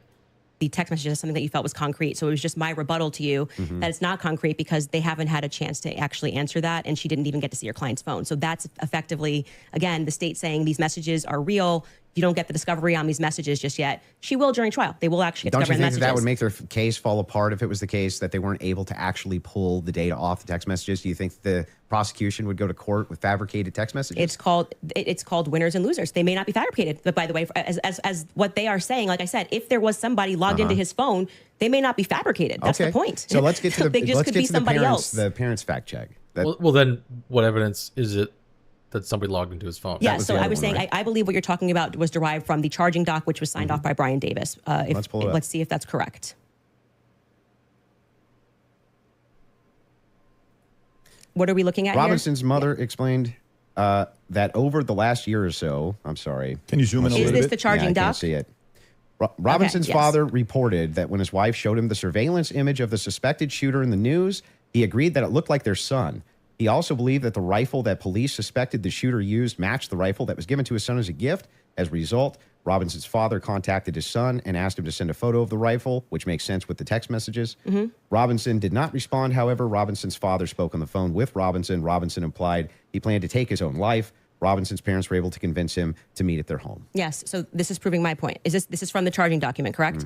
Yeah. So what I'm saying to you is that 3 people got interviewed on that night. Mike Mitchell got interviewed, Amber Robinson got interviewed, and Matt Robinson got interviewed. Of the 3 of them, only one of them actually wrote a statement, which was referred to in this preliminary trial. He came in, I believe, in March, Mike Mitchell, and he wrote a statement, which I find to be very shady that they decided to bring. But why aren't the parents disputing that? No. Well, first off, that's the question First I've off, been asking. The parents are not going to ever play in court, play to the cameras in court when they have a legal team that is going to be advising them not to speak to the court because your son could go to prison forever. But they're playing to somebody else who's your source? I'm not going to address that. They're playing to someone else who's your source, but won't go publicly tell the media this is not true? Well, what I did not say to you that I just said I have a source, so I want to be very clear, and take it from somebody who is involved and permanently sued. When I have to take my lawyer's advice, I mean, there's so many things that I want to respond to when people are speaking about. Yeah, but it's bizarre that they would utilize a source which would get the information to you, but wouldn't just go to the media and be like, actually, that's all wrong. I am telling you that you would nary find a lawyer who would advise you to go to the media. Still this mother, especially when your son if is up I thought that my kid was up for death. If I thought that my kid was in any way, shape, or form going to be up, you couldn't shut me up. Or my wife, she would be like, "That's not true. That's ridiculous. There's no possible. That never happened. These people are lying through their teeth. They'd be public whether you like it or not." Yeah, that's for you and your wife. But when a judge issues a gag order in a case and your son is up for death, and your lawyers could be advising you that if you say anything, you could blow the case, you would have a more responsible consideration. I see. And we're speaking opinion here. You're like, well, I wouldn't care. I'd violate it, and I'd violate the judge's orders and see what would happen. If you have a source, it seems like they're violating it with them. I'm not speaking to a source, but what I am saying to you is speaking just relevant to what this is. We have not seen any proof that statement that is included in this charging document. I think it is highly likely on the basis of the preliminary hearing that all came from Mike Mitchell. You know what he should do? He should have his. I think he is wearing the shoes. These ones right here, and then cross his leg like Andrew is. Sorry, and have the bottom show. In this charging document, I think it is highly likely on the basis Tilt of the chair preliminary side, that all cross came the from Mike leg, Mitchell. put the foot up, and Mike Mitchell bottom. would be a part. He's based saying, on the statements of.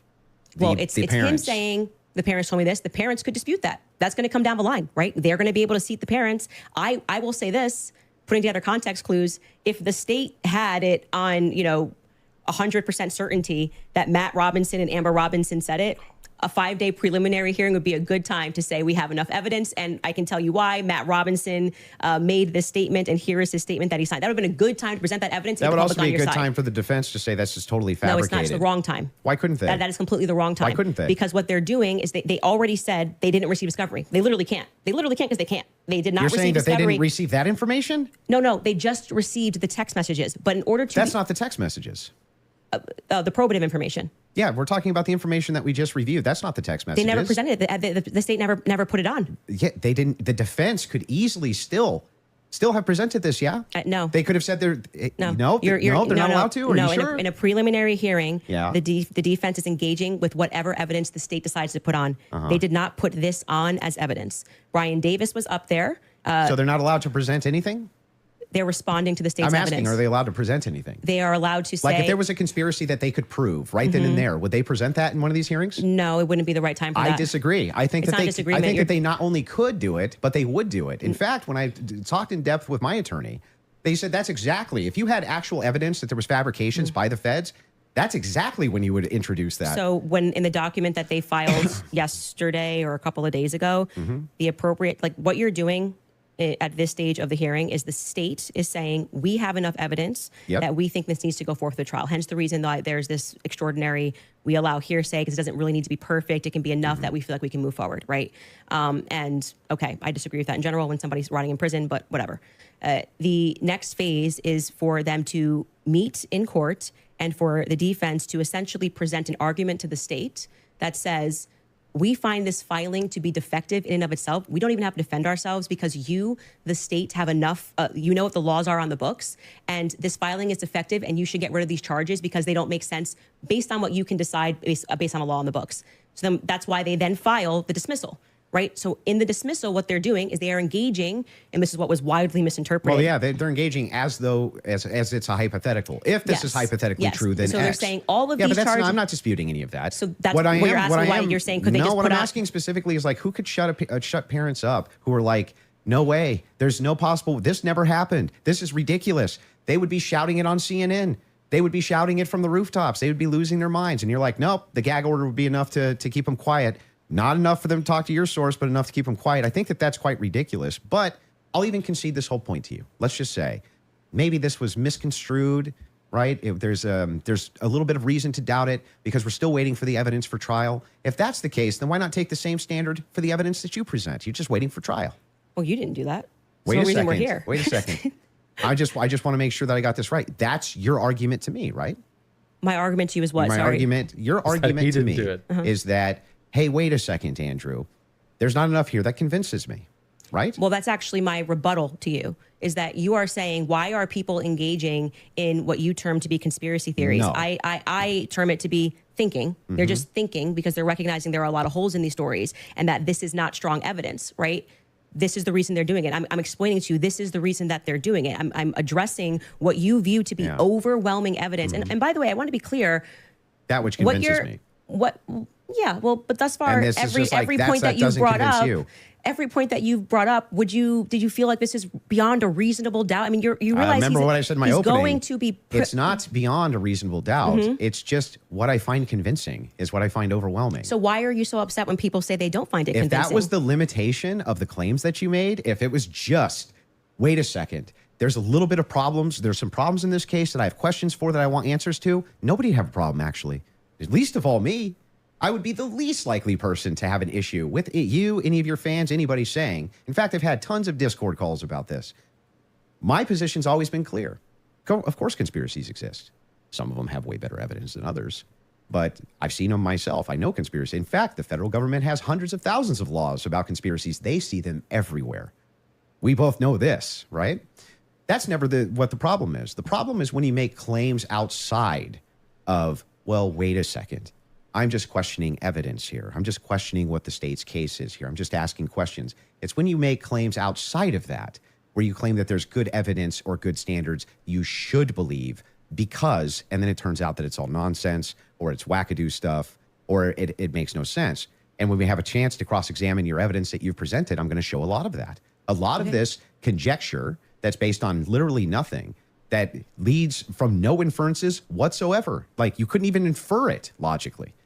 That's the problem. The problem has never been whether or not you just said, you know, there's not enough in this case so far until we get to the trial. I remain unconvinced. I'm sure there's tons of people who remain unconvinced yet until we get to the trial. I think that's fine. I think it's fine. There's people who are convinced too. That's never been my problem. My problem is the claims which are external to that. Okay. I'm not sure I really care if you have a problem with what I think in my own spare time. I hate this comment.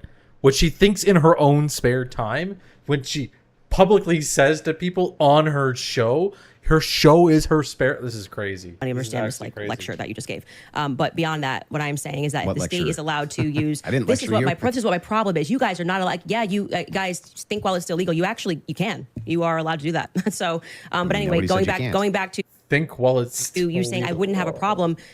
I think I just demonstrated pretty thoroughly that what you claim that you have a problem with is exactly what the state is engaged in at this stage. So it just doesn't make sense. That's not the case. In fact, so if people look and they say, I'm looking at the gun and I see and I'm inferring this, and someone else says, I'm looking at the gun evidence and I'm inferring that, they're both doing the exact same thing. They're not. You're just saying, I want to do it for the state. That's propositionally false. That is not propositionally false. I'll explain exactly how. It is the case that every proposition is going to have a true or false conclusion, period. That's just logic, right? It's the law of excluded middle. All propositions are going to be true or they're going to be false. When we get into when we're making inferences based on propositions. We can actually come to true conclusions with false premises inside of a proposition, in fact. What we're talking about here is not whether or not you feel that you're convinced by this evidence. But you felt like you were convinced. Right? Sure. But here's the thing. When you ask me my reason, Andrew, why are you convinced by this? I can give you my reasons why I'm convinced by it, why it seems reasonable and rational to me to be convinced. You could even say, but Andrew, I'm just not convinced by it. If that was the limitation of your claims, we wouldn't even be having this conversation. That's why I wanted to have the conversation. Yeah, so he's going to push her now on, and he's probably basically already said it, so it's crazy for me to repeat. But he's going to push her now on the positive claims that she made towards Israel, towards Erica, towards the exploding microphone. Like, she's attempted to, and probably to her audience done a very good job at describing, like, oh, there's so much information. I'm just a little girl. There's just so much going on. And then people send me the information and I report on it. I'm just a little girl. It's like what the fuck are we doing here? Was so that we could move into your actual claims that you've made, which transcend the idea of I'm just asking questions. Before we get into that, your team has one thing they want to show before you go into that. So if you want to pull that up, this is the prosecution filing showing defense had full discovery by April 1st. Oof. They did not. That's not true. Wait a second. Yeah. To date, the state's prosecutors have disclosed all evidence that is presently and reasonably available to them as required under Rule 16 Utah R Criminal, to be more precise, as of April 1st. Yeah, that was not 100%. That's why they're caging that by saying what's reasonable. There was an entire, and we can pull this up, like, we should now play the Kathy Nestor clip because that's from there. So, and they were basically saying you don't need it at this stage, meaning it's not reasonable that you're asking for this when we're going into a hearing that's just going to be based on hearsay and stuff, things of that nature. But of course, by the time a trial comes, you're going to get all the discovery Where it's just documents. show cause. Yes. Yeah. So that's what they're saying. Yeah, I understand. Okay, so that's I'm even fine with it. We all know. And then, by the way, just now that the hearing is over, and you can also fact check this, they now at the end of the preliminary hearing dropped like an insane amount of the discovery stuff they gave to them like the week after. You guys can give me the exact amount. I don't want to say because I don't know my I don't remember how much it was. It was an absurd amount of stuff that they gave to them right after the preliminary hearing that they had been asking for. Because that was one of the things that I kept saying on my show is, as we were watching that preliminary of the preliminary, why not just give them the stuff now so they can engage in these arguments? Because I feel like you, it's like, I want to hear what they have to say about the text messages. Why can't you just give them what they're asking for so that they can actually engage you? And it didn't happen. So, but the judge ruled that it wasn't necessary at this stage. And that was the whole point of that because it's preliminary a show to the preliminary. Yeah. Would you like to play the Kathy video? Well, he's saying he's not disagreeing, so I don't think we need There's to. there's no disagreement that she said that. Yeah. So so I guess the disagreements also, now would move into the evidences that you have stated on the record, which transcend elements of reason. Why are we having a transcendental conversation now? Because I mean, that's literally no. He's talking about the conversation transcending the initial critique. Okay, and then why are we having a what does it even fucking mean? First, because your entire thing was about looking at the evidence, which never made sense to me, again, because all of the evidence that you felt to be overwhelming was hearsay. That was bizarre to me. You told me that I could take as much time as I wanted to question you on these things. I'm just asking you just to lay the groundwork of what you're saying is because problematic, that many, you decide that claims, it trips into something else. And I do still want to hold you for going through, because we've discussed the gun, we've discussed your... and you can hold me to those things, but I would like to get into the things that you said. And we should discuss the screwdriver as well. So, and I'll explain exactly what the groundwork is. When you make claims which pass the idea of I'm just asking questions because the state's evidence is not convincing, I think you have to answer for those claims because they are in regards to this case. You're saying, I have a claim. It is in regards to the assassination of Charlie Kirk, which is what we're talking about. Not just the case of Charlie Kirk, his assassination. You should have to answer for the claims that you've made in regards to the assassination itself. You should. Yeah, agreed. So if that's the case, then I would like to finally dive into some of that evidence and dive into it. Well, just to be clear, and I'm happy to have you talk about, like I said, publicly, you want to engage in some conspiracies, but I said I want to make sure that we get to the substance of our debate. The substance of our debate is the major substance. Me demonstrating that all of the quote-unquote evidence that you feel. It's something we always need to be aware of is who is doing the criticism, who is doing the attacking versus who is doing the defending, right? And you'll see this a lot in debates where somebody is taking, let's say, the positive position, right? Where these things happened and therefore, therefore they need to be set up in a certain way, or we need to think about things a certain way. And someone takes a negative position where it's like, okay, well, I don't know. I have no idea. There's no information. There's no whatever. It doesn't really matter which side you're on. Okay, you have to be able to look at what type of critique is coming through to what direction, from what direction. Because it's not Candace Owens attacking Andrew Wilson right now. It's Andrew attacking Candace, right? It's Andrew breaking down Candace's ideas. So every single time Candace says, well, I don't know what your criticism is. I have no idea what the purpose of asking these questions are. I have no idea. It's like, yes, that is the purpose. That is the exact point, is that if somebody is pushing you, it means they have ideas and concepts that they might not know that you, or they know that you don't know, or they're assuming you don't know. And if you say that you don't know what your opponent is saying you don't know, you've actively conceded. You've basically conceded your point. And you've said that you're telling the audience that you haven't gone over all of the details of the opposing positions, and that the person that you're talking to is, or the person that you're trying to communicate with is, or either is a bad communicator, for one, right? Or you're just not getting them. You're not digging into it enough. But of course, that's part of the tactic too, is you don't want to let them, or you don't want to walk your opponent down this path of describing their ideas correctly to you. And I think Andrew's actually done a really good job of describing his ideas. Wait, let me just scroll back a little bit. If your opponent hasn't properly articulated their position, so if you are justified in saying, I don't know your position, then you look really good because your opponent hasn't properly described what they think or how they think things or how they want to break things down. They haven't done that.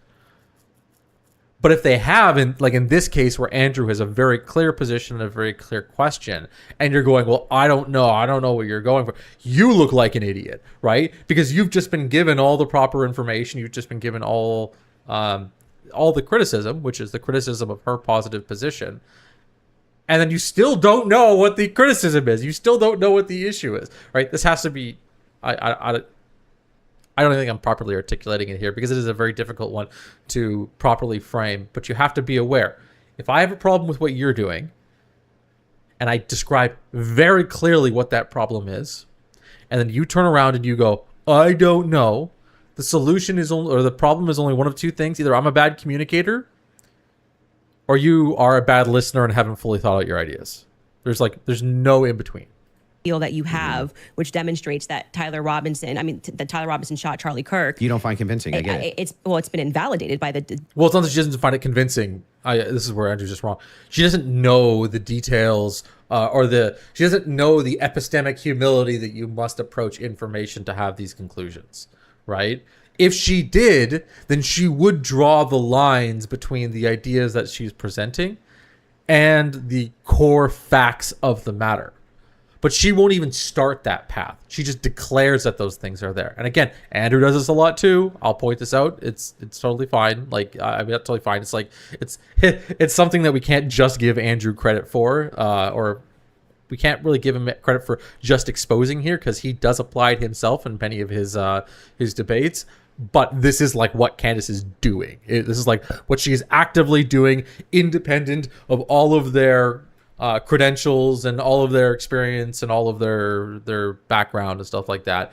Like, she is actively just not understanding the criticisms that Andrew is laying out, and even too, you would imagine, the prosecution is laying out by the testimony that we saw. And in your answer for when I explained to you that he had the most degraded prints was, I don't know. Okay, well, there lies my ability to process that. It's just fine for you to not be convinced up to this point. All of your viewers, everybody watching, nobody's you're conceding. Nobody's giving a dispute that if all your claims ever were just up to now, the evidence that the state's given, I'm just kind of not convinced. That is not what's been happening. What's actually been happening is that you've made tons of claims in regards to this case and in regards to the Kirk assassination, which are far above and beyond, I just doubt, the state's theory.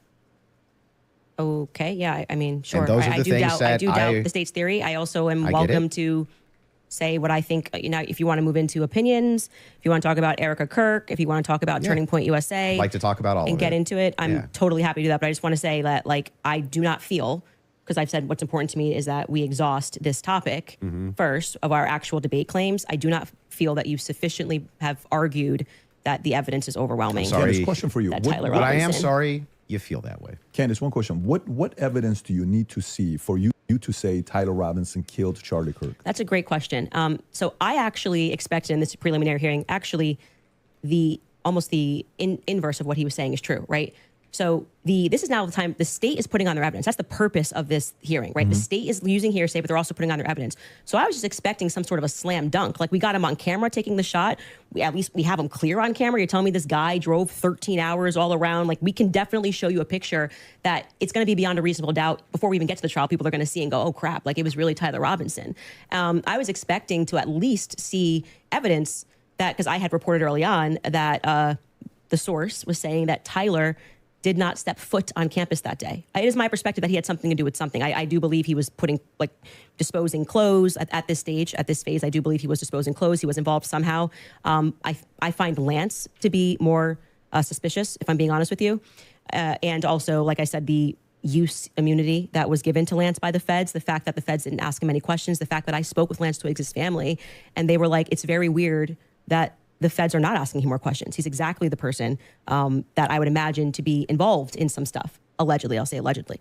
But when we got to the preliminary hearing, there was not a single piece of evidence that I felt was slam dunk. I was waiting for that, a photo. I mean, anything would have made me go, all right, I think this could be the guy. What are you looking for? What's the photo? That's a wonderful freeze frame. What's the photo, or how much evidence do you need? Right? And the question, or the answer to that, is a little bit more than what was presented during the hearing. Just a little bit more. Why? Because the prosecution wants to make sure that there is enough reasonable suspicion that he did it. So all the evidence that was laid out, again, points toward a certain direction that he did it.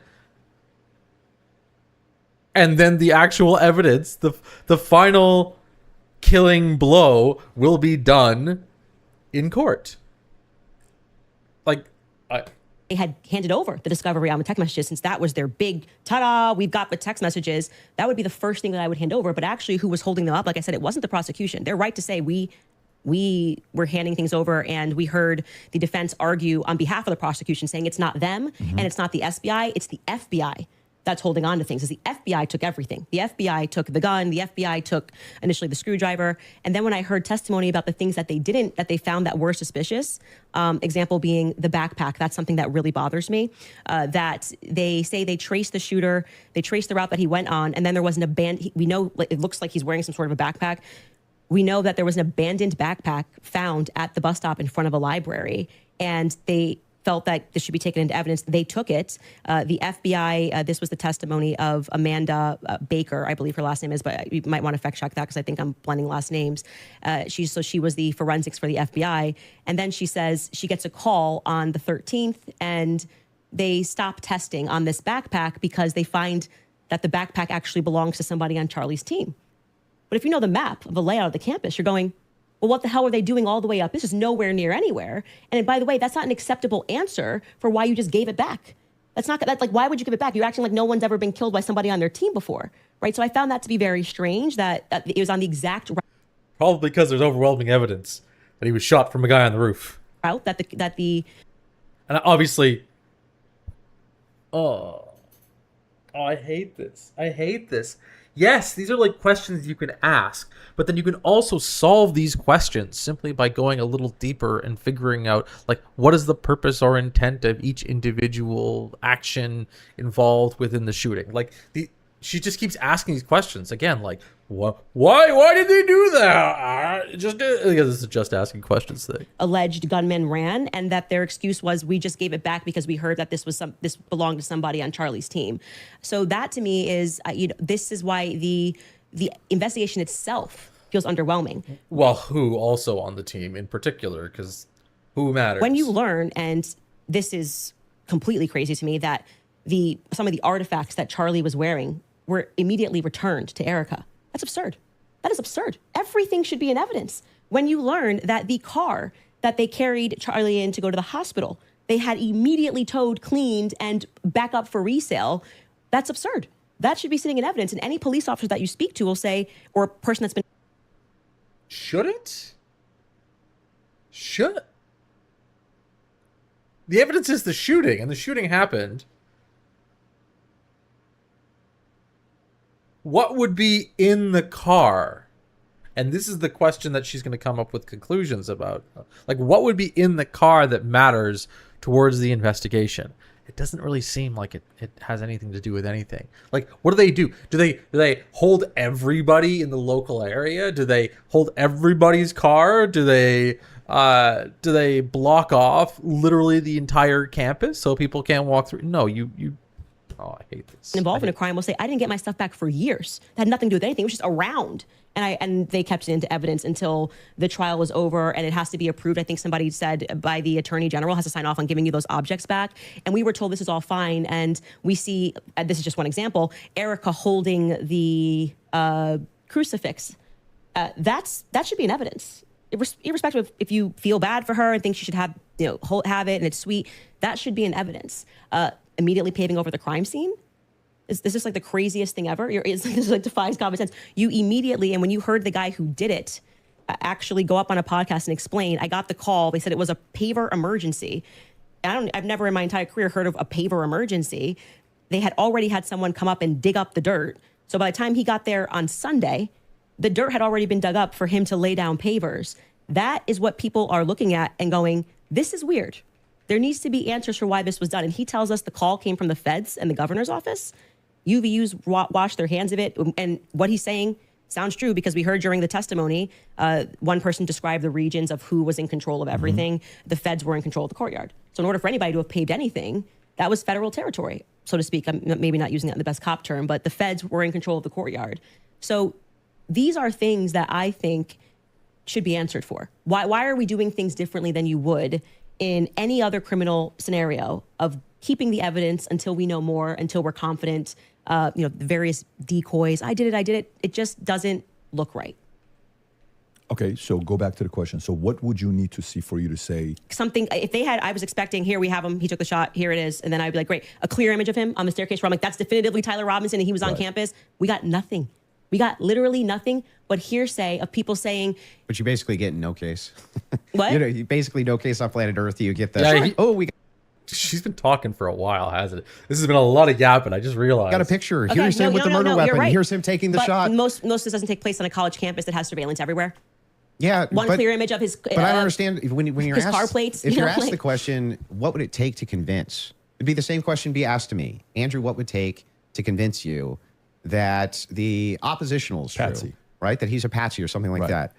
Just good, clear, concise evidence that's been presented, right, and is being presented that I could go through and link all together to see if there's actually some clear picture of there being a patsy. That's what it would take for me. Okay. Just I don't disagree with that. We haven't heard the defense just respond. a good evidentiary standard, and then of course I would change my mind. So just to qualify this, so there is a possibility in the next few months that you may come out and say, guys, it's done. Tyler killed him. Yeah. So you're saying yesterday. Yeah. I think it's very important for the audience here. That from Without question. For you, is there anything that you could see for you to say, yeah, this guy was a patsy? Of course, I'm going to always follow evidence. Perfect. So my whole thing is just this. It's really important to me. I don't mind people being truth seekers and justice searchers, and the internet has helped solve tons of crimes. There's no ifs, ands, or buts about that, right? However, there's also people who, they not only don't solve crimes, but they just come up with conjecture and they what's called flooding the zone. You flood the zone with tons and tons of conspiracy-based ideas, and they go nowhere, right? And in fact, they actually take away from legitimate investigation. Now, I'm not even saying anybody here is purposely flooding the zone. That's not even the claim. All I'm saying is that the claims made absent, this is just me not being convinced by the state's evidence. Those become claims, and claims have to be defended. Just like mine have to be defended, yours have to be defended. And that's what we're going to get to now, yeah? You want to get into it? Would you guys like to take an ad break? We'll take an ad break. And then we'll take an ad break. We'll come back. And the conspiracies that have been conjectured by Candace Owens in regards. At the end here, I think he's going to push a lot harder for more positives. And she does. I heard a little bit of the last little section. She does kind of break down. Oh, what do you mean positive, Eddie? Positive, Eddie? You're positive. No, she's always like, she's just next to go into that kind of thing. But she like freaks out over his like pressure of the positive evidence question. To this case in the Charlie Kirk assassination. Folks, we'll take a 3.5 minute break and we'll be back soon. All right, you guys, you have probably that was more than 3.5 minutes. Holy shit. Create a shoe that blends comfort, function, and luxury. We had the choice to make it fast. We had the choice to make it cheap. It's like 10 minutes. We chose neither. Instead, we chose Tuscan. You take the lead. Go for it. Yeah, so I have a bunch of questions for you, and I want to make it super painless, right? So no traps, no gotchas. I'm just going to ask them direct, and I think that as long as they're not loaded, if they're loaded, you should not respond yes or no, but as long as they're not loaded, if I just directly ask them, I'm hoping that you'll just give me a direct answer. So here's the questions that I have. Wait, before we get into that, I would like to just reply to that. Mm-hmm. So just to be clear, we agreed to debate our claims, and then I agreed publicly that I have no issues having a conversation with you about other things that I've discussed that were outside of the court hearing and things like other evidence that's come across our lap and things that we've been speaking about. But I just do want to make it clear to viewers that for whatever reason, you think that you have a right to sort of depose me. I'm not deposing you. I just want to ask you some questions. But you literally said that I want to be able to question you. This is a meta conversation. Right, but okay, so now we're transcending. Like, let's use a word to use a word that you're saying. But this is what you're doing, right? So Okay. this part to me feels like a bit So of am I allowed to ask the questions? I've already said you can ask questions, Then but I let me made it ask very them. clear to you via email and with you in conversation that we should be speaking. This Yeah, I isn't know, like but you I get to wanna- sit. I wanna ask said you if you some wanted to questions. depose me, you should join I'm not Brigitte deposing Macron's you. defense team. This But is you're part- like, I'm this just is going a to ask questions. legitimate Can you part- answer it? Blah, blah, blah. Yeah. It's like, I don't know what you're going to ask. And I I'm know. going to And answer if as you I have see issues fit with because it, I'm not. I get it. Yeah. Okay. I get it. Just so we're clear. Usually in the debate, if something's not loaded, I'm just direct with Because the you kept question, saying with I'm the Joe answer. Rogan. They had no evidence. They had no evidence. And now you're like, let's move away from the evidence. You Let's talk about actually, transcendentals. yeah, okay. Anyway, so She hasn't given any evidence yet. This is the frustrating thing. She hasn't given any fucking evidence. She's just said, oh, wow, wouldn't it be possible if certain things happen this way behind closed doors, right? Like there, we don't 100% know if the shooter was actually the shooter we saw in footage. It's like, okay, you have to be able to claim that the video footage, like, and let me try and think of. Let me think about this. Give me a second. Give me a second. Let me think of this. Okay.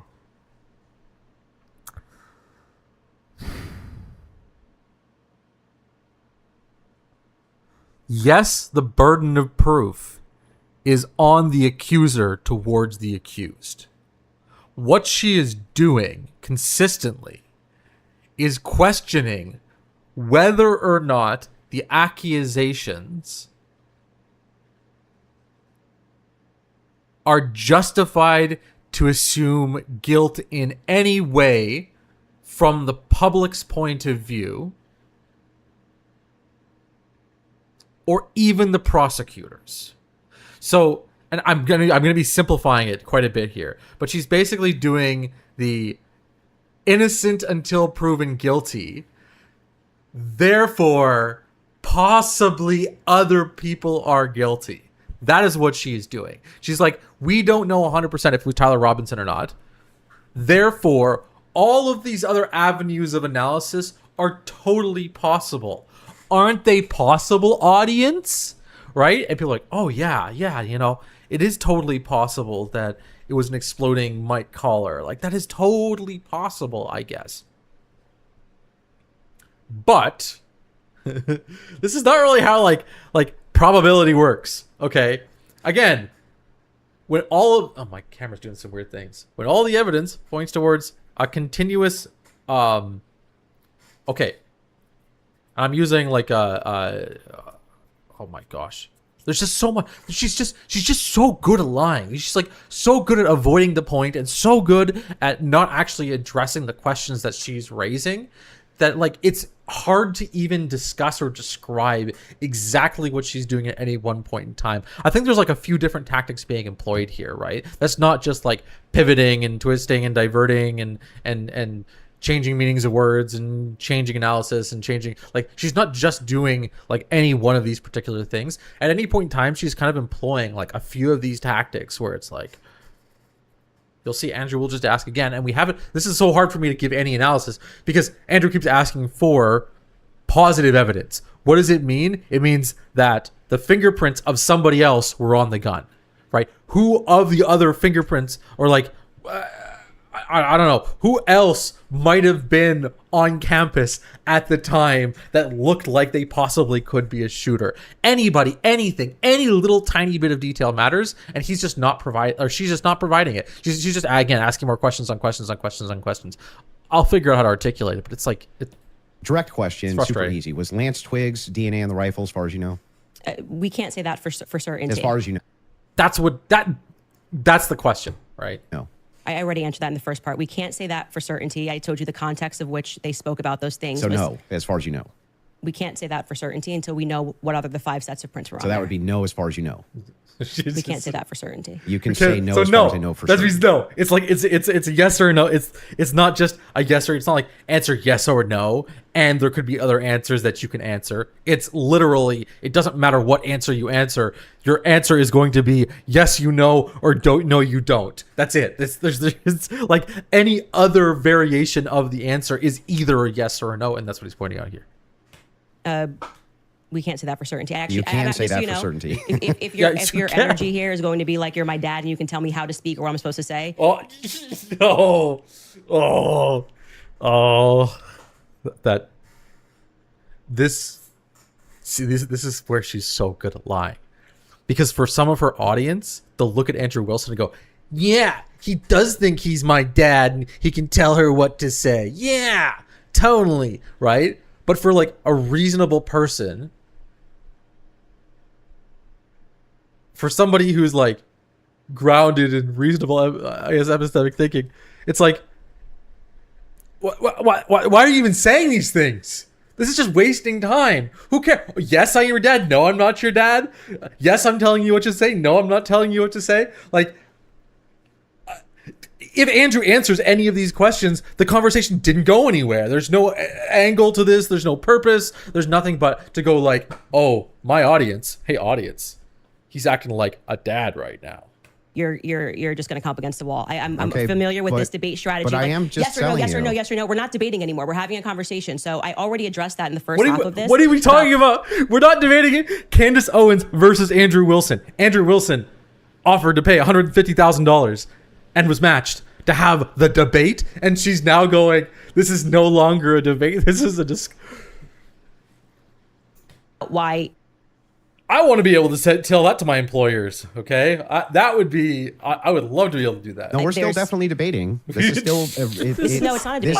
This is you saying I want to probe things that sit outside of the evidence. I just should go, I paid you $150,000 for a debate. I actually already addressed this. You asked me. You're not going to go like you're sitting and I'm on trial. I'm not on trial. Okay, great. So let's you talk can about have a conversation. No, she's not on trial, but it is a debate. I love that. That is... That's clever. Let's talk about the Foreign Legion. Sure. Was the Foreign Legion, do you believe, trying to kill you? Yes, that's why I reported it to the correct officials in government. That's what I was told, and I handed over that information I don't know anything about this Foreign Legion to Tulsi thing. Gabbard's office. What's your best piece of evidence for that? Well, it was positive evidence. It was told to me by some. This is where she gets mad. Positive evidence. Who was high up in the French government.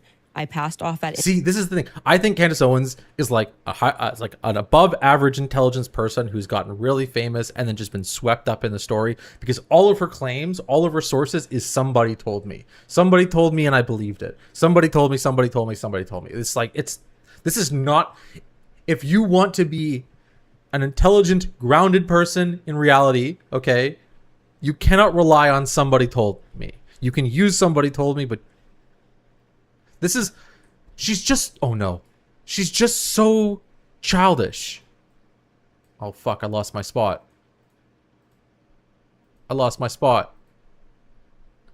Oh, no. Oh, God, 1 sec. Where was I? Hold on. I can pull the stream information up. And we can go back. Where there's no angle to this, there's no purpose, there's nothing but to go like, oh, my audience. Hey, audience. I've already addressed that in the first half of this. What are we talking about? We're not debating it. Candace Owens versus Andrew Wilson. Can I get the time, please? Why? Is there a time? No, it's not giving time. Somewhere around here, somewhere around the middle.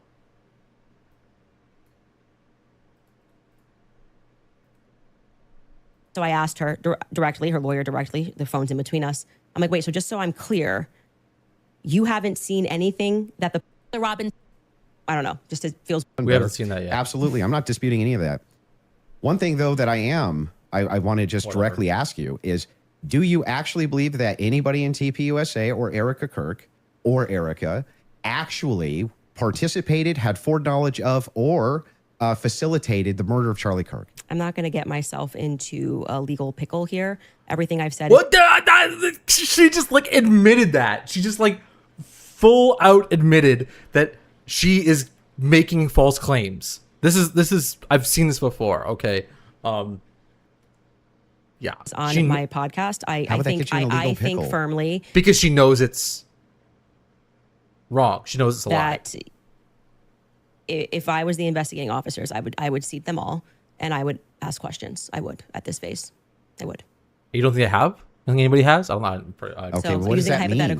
What does that Does that mean that you do think so? I think it was not a sufficient investigation into what we know to be true of 80% of homicides. It's usually conducted by someone you know, right?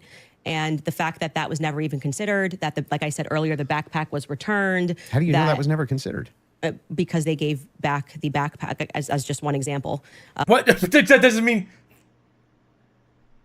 This is the bad thinking. This is the childish thinking. How do you know that they didn't take into consideration the things that you say that they should take into consideration? And then she's like, well, because they gave the backpack back.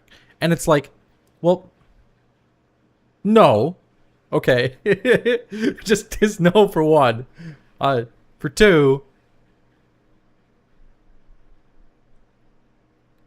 because somebody did something that you don't think they should do doesn't mean they didn't take into consideration what you're thinking about. This is like this is like almost narcissistic, insane behavior where you're like, well, you know what? The only way they would know the things that I know is if they did the things that I would do. Like, that's crazy. They gave back the backpack. They gave back the. That doesn't show a conspiracy. Well, I mean, it shows that the police trusted everybody and didn't just hold things up for a second. They ruled them out as suspects. That quickly. I'm not comfortable with that investigation. It's a pretty big organization. There's a $100 million incentive. This is... What $100 million incentive? What I'm saying is his organization, like it had grown to, I think it was 100 million. Plus per year. Yeah, per year. If that's something you want to factor in. But what was your team wants to play a video, if you don't mind. Yeah, There's a video they want to play of Candace said it's impossible to not believe Erica's complicit. If you guys want to play that video. Also just ask and so right now their guys are going out and they're going to look for evidence, and then by May, which is fortunately around the corner, then she'll see what they found. So what the F is that performance? How could you sit up there and say, yes, I 100% believe Tyler Robinson did it? That right there is why it is impossible for me to think that Erica Kirk is not complicit somehow. Because what? Those two thoughts actually don't even follow. I gotta listen to that again. Hold on. I gotta listen to this one more time. Fortunately, around the corner, then she'll see what they found. So what the F is that performance? How could you sit up there? Wait. I just want to play that video. Yeah, let's play the video. Also just ask. And so right now their guys are going out and they're going to look for evidence. And then by May, which is fortunately around the corner, then she'll see what they found. So what the F is that performance? How could you sit up there and say, yes, I 100% believe Tyler Robinson did it? That right there is why it is impossible for me to think that Erica Kirk is not complicit somehow. Because what?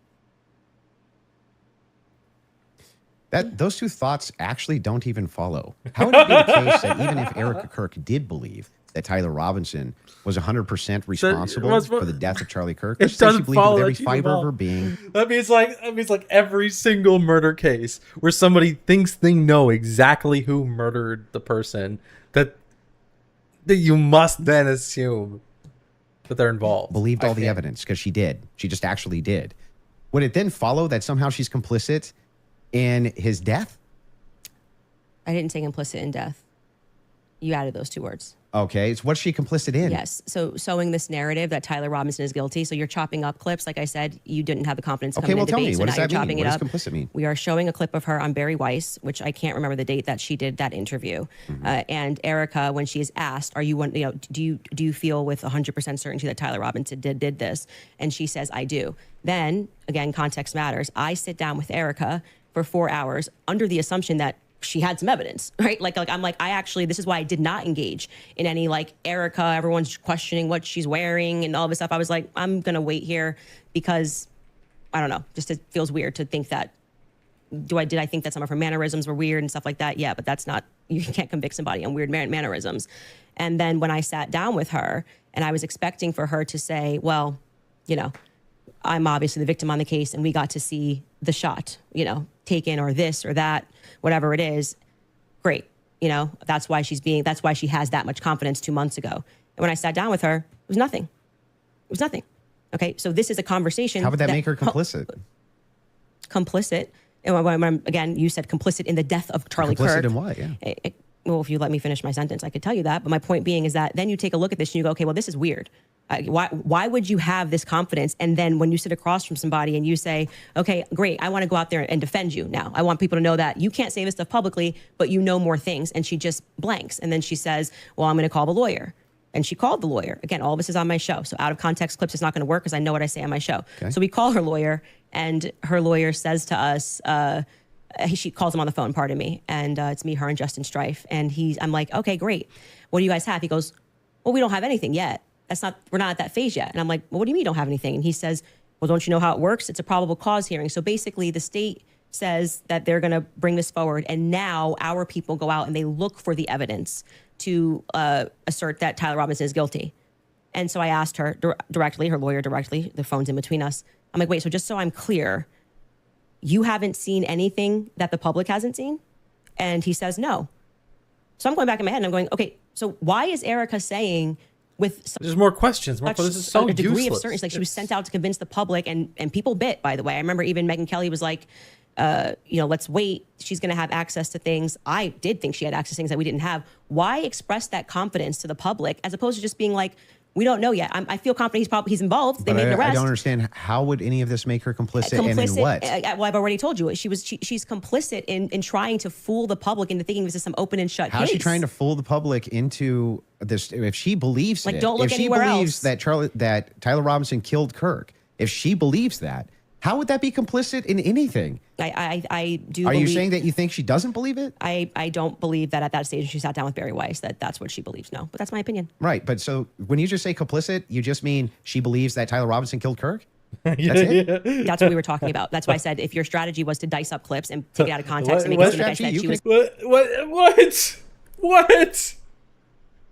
What? Explain everything. Yep. I hope you guys see what's going on here. But then why not just play the full thing? Like why? Because we don't have. Want to just play the whole fucking episode? Like infinite amounts of time, I'm guessing. You probably don't want to watch. Well, I'm going to go back to my theory that you didn't feel confident that you could defend your claim that it was overwhelming evidence. So now you're trying to move towards doctored clips and getting me to respond to it. There's no doctored anything. I'm just making sure that we got literally nothing was doctored. Right. Yes, that what you're actually saying is that Erica is just complicit in believing it. When I re-examined her actions backward, because I did not have this perspective of her at the beginning, which is why it's so funny to me that you guys make it seem like I'm ground zero. People thought Erica was sus from day I forgive him, and I was not a part of that. I did not lean into that. I did not contribute to that. I was getting actually. People thought lots of things. Terrible messages from my fans being like, Candace, you and Charlie always say to go with your intuition. You won't address this, how we all feel about her. Things changed for me when I saw that Zoom call. I will tell you that for sure. And the fact that she lied to me. So I sat across from her and, I wanted to have that conversation publicly, but they're probably grateful they didn't do it publicly. She told me some lies. And so the next thing that happens naturally when somebody lies to you, when any person lies to you, whether it's a toddler, people only lie when they're trying to obscure something else. Have you addressed what that lie was? Yeah, I've talked about, we have a list of lies that we've been told about. We can find that, I'm sure. In the meeting with her?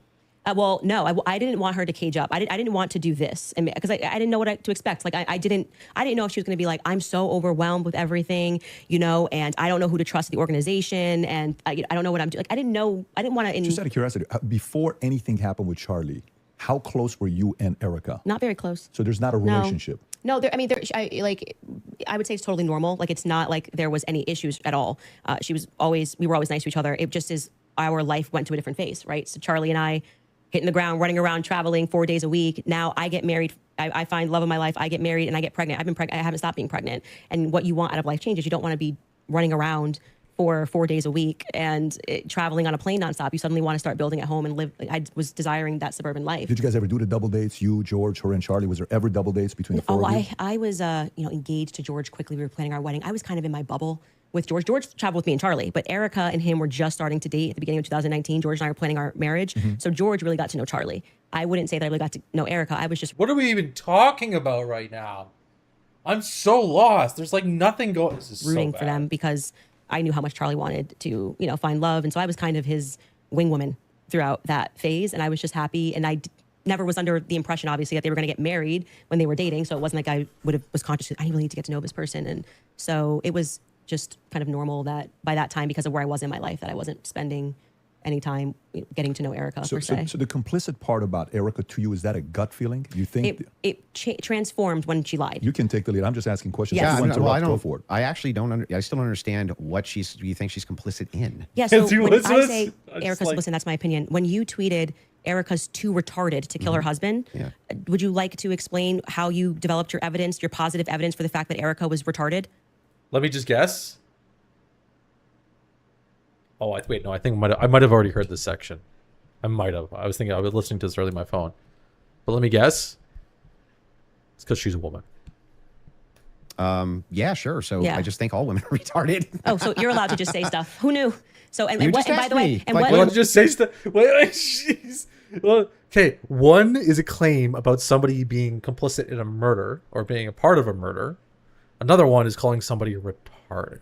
What dramatically transformed your opinion of Erica after going to the headquarters? Because you were pretty hostile about. I wasn't hostile towards them. You don't think calling somebody too retarded? No, is, come on. That's like normal tongue-in-cheek stuff for me online. Oh, you're being tongue in cheek. Usually when I call someone retarded, I'm being tongue-in-cheek, yeah. Like, for instance, you got supporters. I mean, if you want to use the same exact argument, you would take a supporter like Owen Benjamin. He called you bad names and called your husband bad names. You're just like, well, that's no biggie? I've never answered him on anything that he said. I'm saying that you now are her biggest defender. So do you still think I'm she's not too, her biggest defender. Do you still think she's too retarded? No. I didn't know Erica Kirk. I'd never met her before. Okay, but you had an issue with Turning Point being led by a bunch of fembots, talking about the Still do. feminist angle. Still do. And then suddenly you go to the Still think headquarters. it's a terrible idea. You go into the headquarters. Now all of a sudden you've got text messages that you're sharing with them. You say that you and your wife are getting involved with management. No. I'm not involved in any management at Turning Point Well, USA. I'm pretty sure there is a clip of you where you say that your wife went to their recent conference and sat down, and then when you were on Joe Rogan. No. Hang on. I'll explain what happened just so that you understand. Yeah. So I was invited there to do some debate training. That's literally what I was invited there to do on recommendation. So I went down and did some debate. That's the first time I ever met anybody at TPUSA. Okay, and then you said you sat down with Erica. Well, I didn't sit down to her. I talked to her in a hallway. So you didn't sit down and speak with Erica? No, I didn't have like some sit down long conversation. We talked in a hallway. Okay. Is that when you gave her the hug? Yeah, gave her the hug right there. My wife did too. We were both very sorry for what happened. Okay, to so her. at what point did you start receiving text messages from that you cited in your opening statement? I just reached out to TPUSA and said, I'm prepping for a debate. Is there anything that's pertinent that I can use here? Do you find it interesting that people have been asking for, basic answers to questions, and you're saying that you walked into their headquarters and reached out? Don't you find it weird? Don't you find it interesting? Don't you find it curious? It doesn't seem to add up. And it's amazing, isn't it? If you reach out in good faith and you're not demonizing them and saying that they're complicit in the murder of people's deaths, that perhaps they're actually willing to release things to you that are pertinent, other than thinking that, perhaps you're diabolical. Well, I don't know. I feel like if I was intentions. going to release that information, I didn't demand that it be released to me. I actually never demanded that it be released. I just simply said that this is what was going on in the last 48 hours. Maybe to the media they could release it. They could release it to PBD. They decided to release it to a guy that called Erica too retarded in June. So what? Yeah, I just think it kind of shows that Turning Point is sending you as their horse. Well, I don't know They where don't have the courage to have the conversation. Like, if they were just releasing something in good faith to answer questions, do you have any I've never evidence of that claim? It's not evidence. No? You're sharing your opinion No. that she's too retarded. I can't share my opinion that I think it's going to register as really obvious to the public. That rather than presenting that throughout the course of everybody wanting to know what Charlie was going through his last days, they decided to give it to you to come to my house as some sort of a surprise. Well, do you think the public's not smart enough to see through that? Do you think that if you talking know about terrible PR, if you know that there's a huge debate that's coming up that's going to be probably one of the most viewed that year, and one of the debaters calls you and says, I'm taking this position. This is the position that I feel like there's the most evidence for. And Candace also agreed to answer many of my questions in regards to this. So if you got pertinent evidence here that I can use, I'd definitely like to take a look. It was actually amazing to me. It really was actually amazing to me how if you approach people in good faith and just say, hey, I'd actually like to know what the facts and details are around this, they actually do talk to you. It's amazing. Yeah, I just do not believe, that they are doing this in good faith. I don't believe that anything you have done has demonstrated that's in good faith. It demonstrates that you walked into Turning Point USA headquarters and came out a different man because you were critical of the organization. You were critical of Erica, and now you're sitting here going, Candace, I want to interrogate you for an hour and a half about everything you've ever said about Erica. Have you ever been critical of somebody that you hadn't met and then you meet them and you're less critical of them? And the inverse has happened too. I was less critical about Erica, and now I'm more critical about her. But I'm asking you, isn't it? See, nothing follows. This is really rough. And I am going to do this. I don't have a very big platform. I got a few people watching. It's totally fine. This is a little bit of sexism, and it is, but it's not like a woman thing. It's not exclusive to women. And it's probably one of the reasons why Andrew is relatively sexist. In these conversations, there is no consistent frame of reference. And Andrew does utilize this a little bit when I've seen when people debate him and try and pin him down on a certain idea and stuff like that. But with Candace in particular here, and I don't know, I'm gonna be a little. It's fine. I'll be a little sexist. I think a lot of women employ this tactic, where you'll be analyzing something on like a. No, do men do this more? I don't know if I'm being sexist or not. I do feel this is a more feminine argument. but it's not like an exclusive thing. It's not like, but and I don't think we should accept it. I think socially it's something we should just not accept, irrelevant of it being a man or woman thing. But if we're analyzing something on the layer of like, let's say, what actually happened, there's an immediate frame shift to what could have happened. And then when we start to analyze what could have happened, the frame shifts to what is happening. And then when you try to push down on what is happening, the frame shifts to what should happen. And then rinse and repeat. And it just kind of ends up being this like crazy cycle where you're never actually talking about anything concrete. You end up talking about everything in ways that are most convenient to sow the narrative or the thing that you're trying to present. And it's usually easily really done when like if someone's abusive, try and think about this. Yeah, if someone is actually abusive and you want to divert them from continuing forms of abuse, it's often best to employ these tactics because it downplays your opponent's ability to interact back with you. I don't know if I want to go too much detail about this, but I could talk about it some other time. And that's really what Candace has been employing the entire time. Because it comes down to like, okay, so what evidence do you have? And then it's like, well, people have evidence. And I go, well, that's not really evidence. And then she goes, well, you don't have evidence. And then he goes, well, I'm making a claim, because we're still trying to get on the actual thing, but keep in mind we've swapped. You don't have evidence now is a totally different argument than what is the actuality of what the evidence is towards the thing that's being claimed. I'll come back to this and try and articulate it better. And that's what she's doing the entire time, right? Like, he's trying to talk about the concrete thing on a certain layer, on a specific layer of analysis. What happened? What's the likelihood of these things happening? What inferences can we make about what's happening? Well, Candace the entire time is conveniently picking one of those kind of like angles to view the same information to pull out uncertainty from it. I don't know. Hopefully, if I watch this back, what I just said makes sense. But there's something to what I said that's going on. Case that there's people you've been critical of, and then you've met them, and you're less critical after you meet them. Too retarded. I feel like if you think that she's dumb and let's just talk about your record. I mean, you're a person that has spent time in what most people would term to be the manosphere, talking about. What does this have to do with anything? This is just now they're near the end and they don't have to like respect each other. They're going to start just throwing stones back and forth.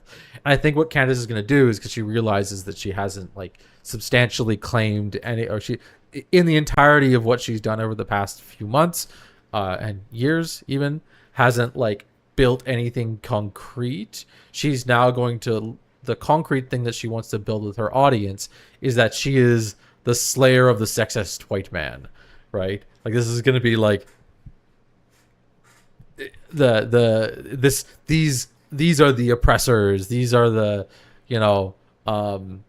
this conversation has been relatively oppressive or relatively like unfair from the start, and then you actually gain a following of people who don't actually care about the politics or the truth or the stuff like that. They care about the power dynamic, and the whole video is now and I think this is what you can do. The whole video is not going to be about what the facts of the matter are. The whole video now is going to be specifically about the power dynamics in between the two, and trying to undermine Andrew's image. So as people leave the video, they remember all these things kind of said about Andrew, which there's some truth in it.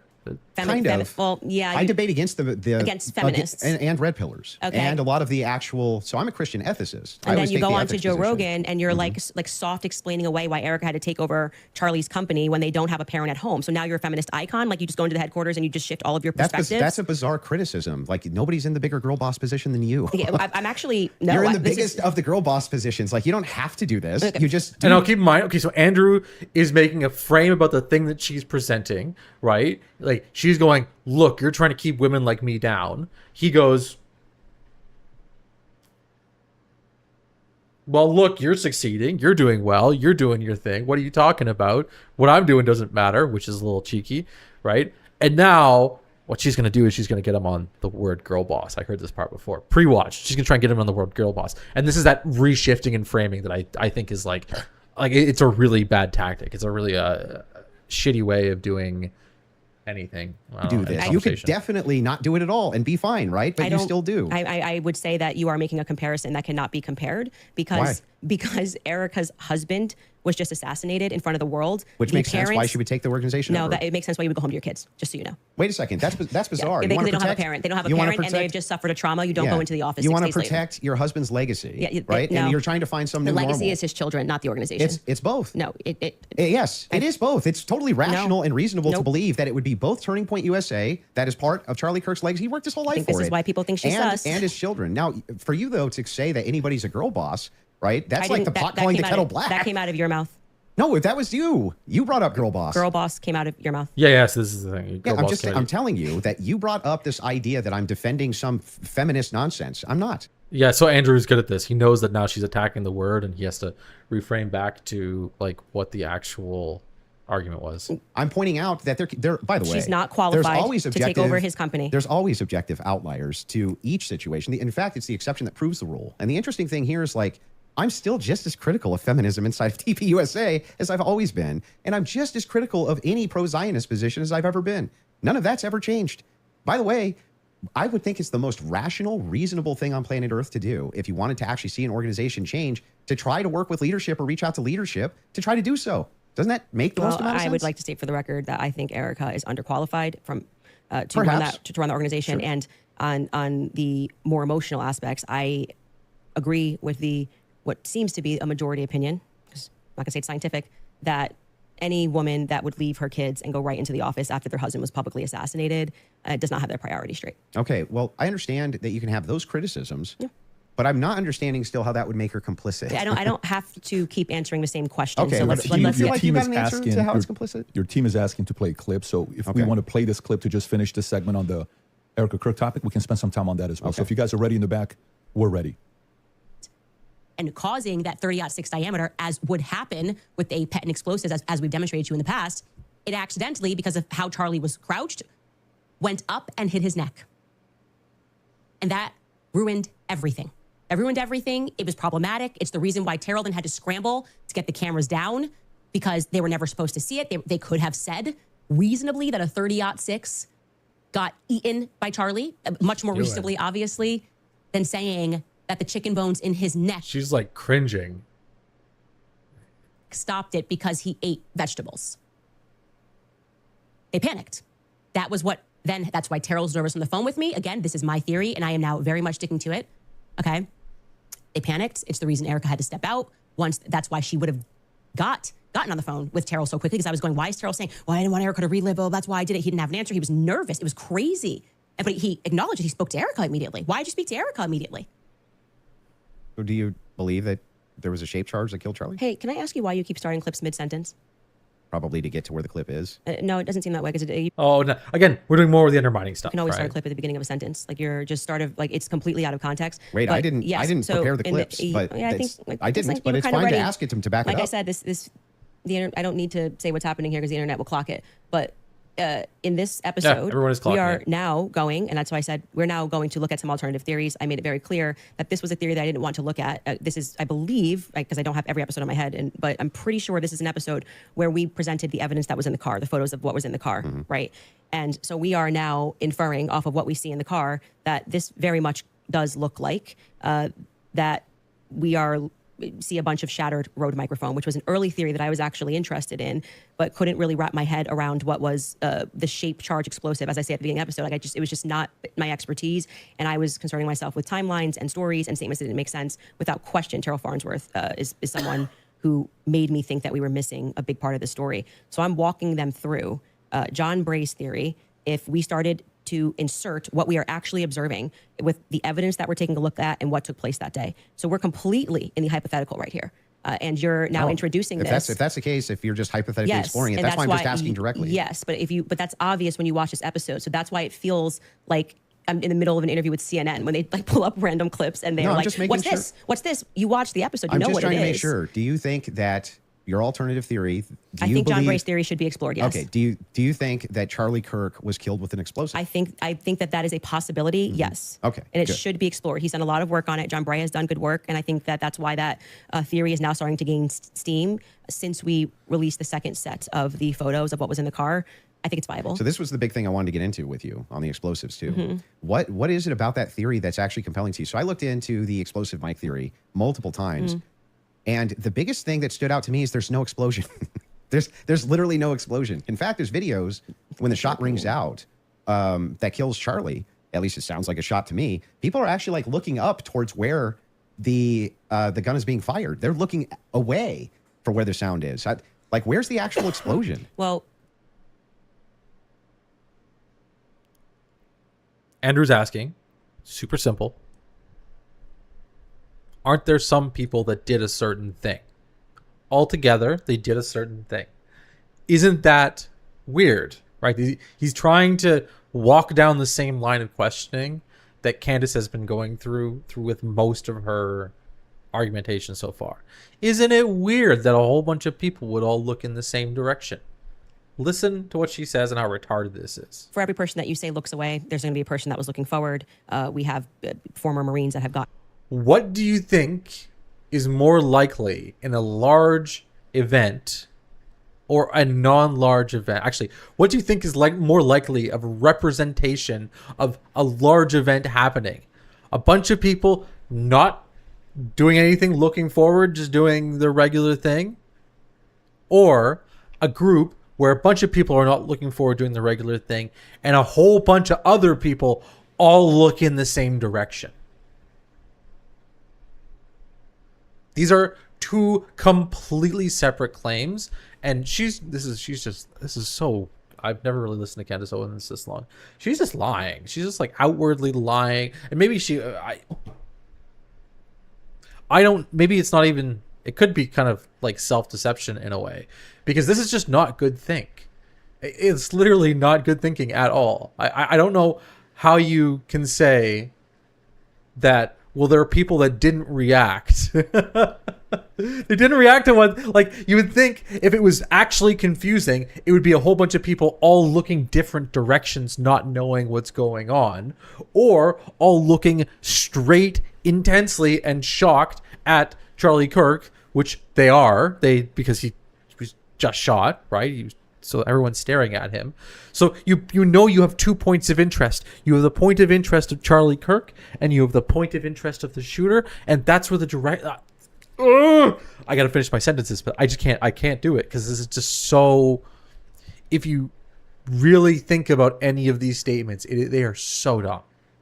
And said, it looks to me like there's an explosion under his shirt, right? You obviously saw Rob O'Neill go on to, I'm forgetting which platform it was, where he said, it's the first thing I thought was, Rob O'Neill is the man that killed Osama bin Laden. Yeah, and I think he's qualified to say what he believes he saw. We should actually, since they're pulling clips, we should run that clip of Rob O'Neill and what he said and what he observed and his experience. Yeah. So I'm going to take that. And also there were people who immediately spoke to the media that day who said the same thing, that they thought that something happened under his shirt. That was actually, if you go back to my first episode when I was just observing what I saw with my eyes, I was asking the serious question. I was seriously saying, why is it like somebody shot him from underneath? Why is his shirt moving first? You're just observing with what you saw. She wasn't there, she was not there.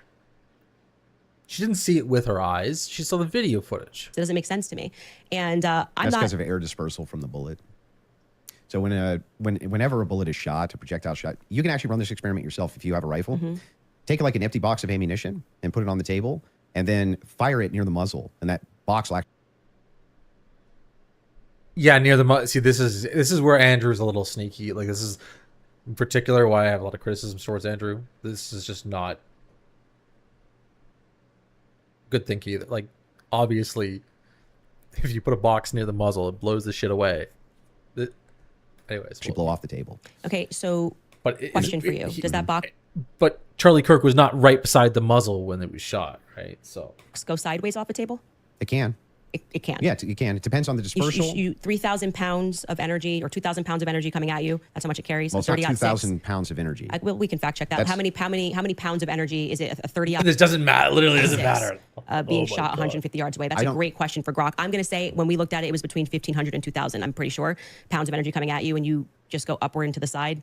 I don't really buy that. I'm going to just say I just think that that's not possible. It doesn't go through on top of that. So there's another miracle. You didn't get blown backwards. It didn't go through. But I also want to say that you're saying this can happen, and Rob O'Neill is infinitely more qualified, I think, to speak on that. Why? And well, because he's actually shot and killed people. Why would that have anything to do with anything? Did he slow down all the videos of the people he shot to see if their clothes moved?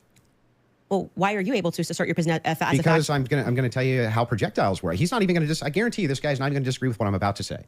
If it is the case that you have energy and you have mass, and the mass is moving in the air has to go somewhere. It doesn't have a choice. I think you're totally BSing right now, man. Not only am I not BSing, I'm telling you the truth. If a bullet is moving in air, air has to move out of way of bullet. But maybe not at the bottom of a shirt here. I don't know. I disagree with that. I'd like to say for the record, I think Andrew's. So I'm not going to do too much detail here either, but I think Andrew is totally correct on some aspects, but totally wrong on others. The dispersion around a bullet doesn't really. I don't think would actually kick somebody's shirt up. What might happen is the energy sent into the individual creates a cavity, and then the cavity creates an air pocket, or if you get hit with a bullet, it would go through your shirt, you'd fall back, you'd get pushed backwards, it would create a little bit of air in your shirt, and then it would come down and go at the bottom.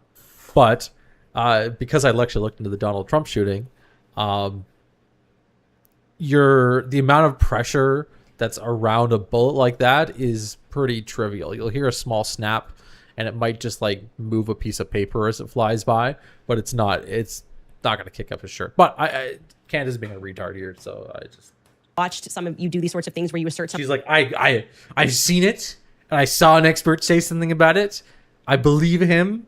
He's killed people. Something with a lot of confidence, and you can fact check it. Fact check if bullets displace air. Not about whether it displaced air; it's where it dispersed the air. Underneath his shirt here. It's not underneath the shirt. The bullet's this big, and you're telling me it's going to hit his neck, Candace, and then it's not underneath beneath the his shirt. It starts up here, and the collar's moving, and then you see the wave here as he's moving backwards. No. Yeah. That's not true. It's not. And we obviously can't show that clip. I disagree with you. Okay, I understand you can't show it for TOS purposes. Exactly. That's fine. I disagree with you. People can go watch and make up their own minds. We don't need to debate it. Whether or not that was the first thing I said was, why is his shirt moving first? That didn't make sense to me. It almost looks just like this. It goes across. His necklace breaks first before Charlie even reacts. If you watch it in slow, his necklace breaks first, which I thought was very odd. And then you see a puff here, and then the next thing you know, there's the entry wound on his neck. I would not confidently assert that I see smoke. I've never said it on my platform. Do you think that an explosion generally has smoke?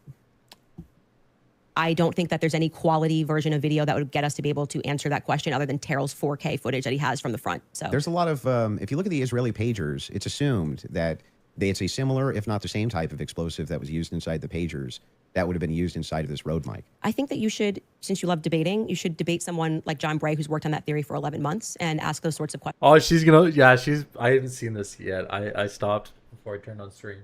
She's going to pull I'm not here to debate. Questions of how a shape charge would work. I presented the evidence of what was in the car. And I also, at that episode that you're clipping, said John Bray has done an unbelievable amount of work on this. Mm-hmm. And I think he has debated a ton of people, actually, regarding this topic. So that's the route that I would send you on. For the purposes of my show, mm-hmm. I do believe, to answer your question, that it is a hypothetical. That it is a theory that should be thoroughly explored. There's two clips your team wants to show. One of them is the Rob O'Neill clip, since we're on it. So if you guys are ready in the back before we go to ad break, if you want to pull it up, this is a good time to do so.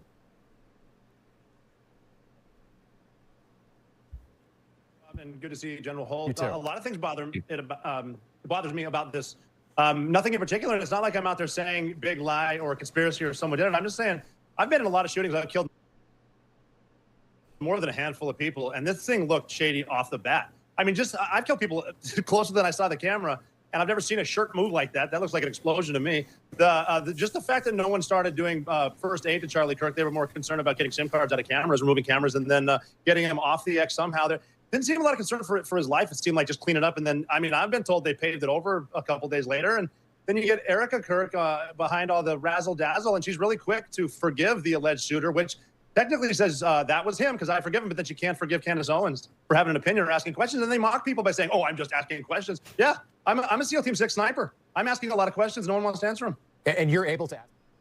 He's actually said very little about the explosive there. So I think he observed. He said nothing about the explosive and even nothing about the rounds and how the rounds work. Said he's shot people up close and he's never seen a shirt move like that, and it looked to him like an explosive. That's what he just said. But when I play that video at full speed, I can't see a shirt moving. I can only see a shirt moving when we slow it way down. So if I'm in real time, I'm just assuming this, right? I mean, if I was in real time and I was in like a close quarters combat, you kill somebody situation, and I shot them, would you even see the shirt move? Well, I just feel like 5 minutes ago you were arguing that it was because the bullet carried air. Now you're saying you don't see the shirt move at all. Yeah, but that's if you slow it down.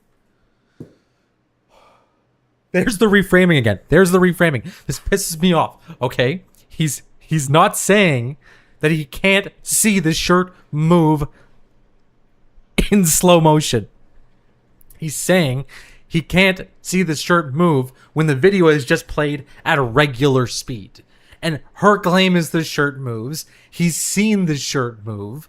What the fuck is this? How? The disbursement of air, that's where you're going to see it, right? It's going to be very quick. Very, very, very, very fast. Yeah, and then that's over. not what I saw. And clearly it's not what he saw. And he thinks that Wait, it could be but hold on. Slow it down. So you were arguing that it was because the bullet carried air. Now you're saying you don't see the shirt move at all. Yeah, but that's if you slow it down. Well, no, he's not saying. He literally is not saying you can't see the shirt move at down. The disbursement of air, that's where you're going to see it, right? It's going to be very quick. Very, very, very, very fast. Yeah, and then that's over. not what I saw. And clearly it's not what he saw. And he thinks that there could be an explosive. So I'm just saying to you, when people disagree with you. Your opinion's not a fact. That's all. I understand. I think that's a good place for us to, if we have another break, and then we can keep answering your questions. Yeah, I mean, I think, yeah, sounds good. Perfect. We'll do a quick 3.5-minute ad break. We'll be back for the last segment. Cool. All right, thank you. When we set out to create a shoe that blends comfort, function, and luxury, we had the choice to make it fast. We had the choice to make it cheap. It is working out. Meant all three of said to you, like, I've made that concession. But just to be clear, whenever I make a mistake, I just correct it. So that's why when you were asking me 3 times, I've already said we don't know yet, and I've corrected that mistake. So if the purpose of you showing this is to demonstrate that Candace makes mistakes sometimes when she's something. So that's why when you were asking to you that DNA was a big. And you go play.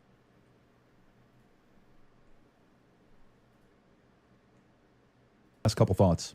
Yeah, so I just have two more clips to play. Okay. Right, and then we can do final thoughts. I'm guessing.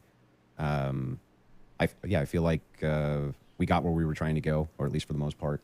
So the 2 other clips, I do want to play the Twigs clip. That one is important to me. The Twigs DNA clip. Yeah. They're gonna pull it up just to have you respond. Well, to it. you don't have to play it because, like, if you're saying that when I initially watched it, I thought that Lance Twigs' DNA, like, he was directly responding to that because the testimony was a bit confusing. They started by saying that they were going to like explaining how they got the samples, and they said Lance, Matt, and Lance, Matt, and Amber Robinson, how they got their DNA samples, and then they started speaking about the gun and said, you know, multiple prints were found on them, and then they moved and they said Lance Twigs' DNA was found on the screwdriver. When I went back and rewatched it, I realized, well, they haven't officially said that Lance or Amber are on the gun, so I think I've already conceded that we don't know that. So I think, like, but if you want to play the clip, this is directly you saying it is on the gun. Twigs' DNA I'm saying is that on I the feel gun. like I've already said to you, like, I've made that concession. But just to be clear, whenever I make a mistake, I just correct it. So that's why when you were asking me 3 times, I've already. Yeah, so she just got caught. Yeah, she basically just got caught in kind of a. Either the information she has is wrong, or she's lying. Right? This is like one of the only 2.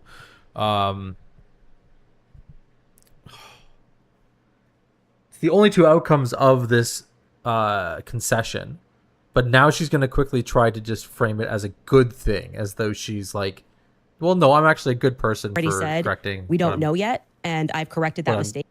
Yeah. So if the purpose of you showing this is to demonstrate that Candace makes mistakes sometimes when she's taking in a lot of information and she's reading through legal documents.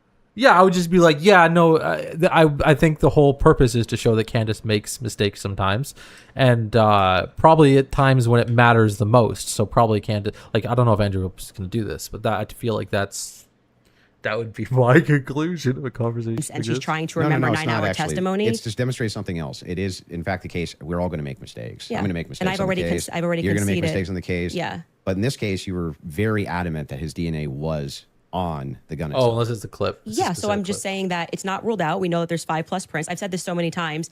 I had to rewatch the testimony again. It's like 9 hours a day. 5+ prints that with DNA. What, like, she's so good at just slipping around the point. Got very scientific when they were speaking about this, and I think I wrongly extrapolated that they meant all 3 of them were on the prints when the only person they officially named was Matt Robinson. So we don't know yet if Lance Twiggs has his DNA on the prints, DNA on the gun officially just yet. Okay. I've already conceded that. Sure. So that's fine. And then the last one is one with Erica Kirk. Sure. This is like the Erica Kirk.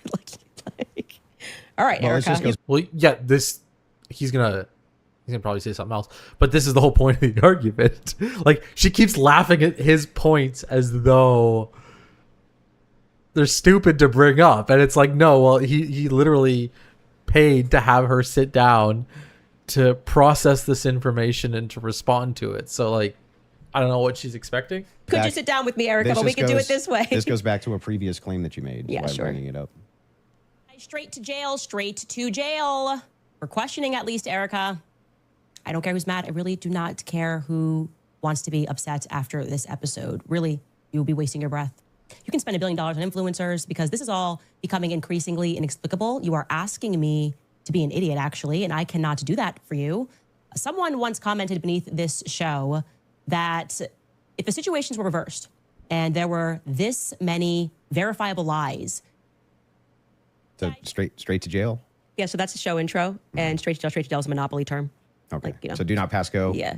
Do not collect $200. Yes, it's obviously tongue in cheek. And then we explain that actually I think that she should be brought in for questioning because of inconsistencies. So this is the exact episode when I started to think that she should be sat down and questioned. And I still believe that. I still hold the perspective that Erica should be sat down and she should be properly questioned. Do you know that she hasn't been? No, actually, that would be a great thing for the spokesperson of Turning Point USA to say that she's already but sat through. why do they? I mean, my guess would be she hasn't because they returned everything to her. Yeah. But why do they owe you that though? Why they don't owe me anything. That's my show you're watching. Just, you know, the clips that you're pulling are from my show.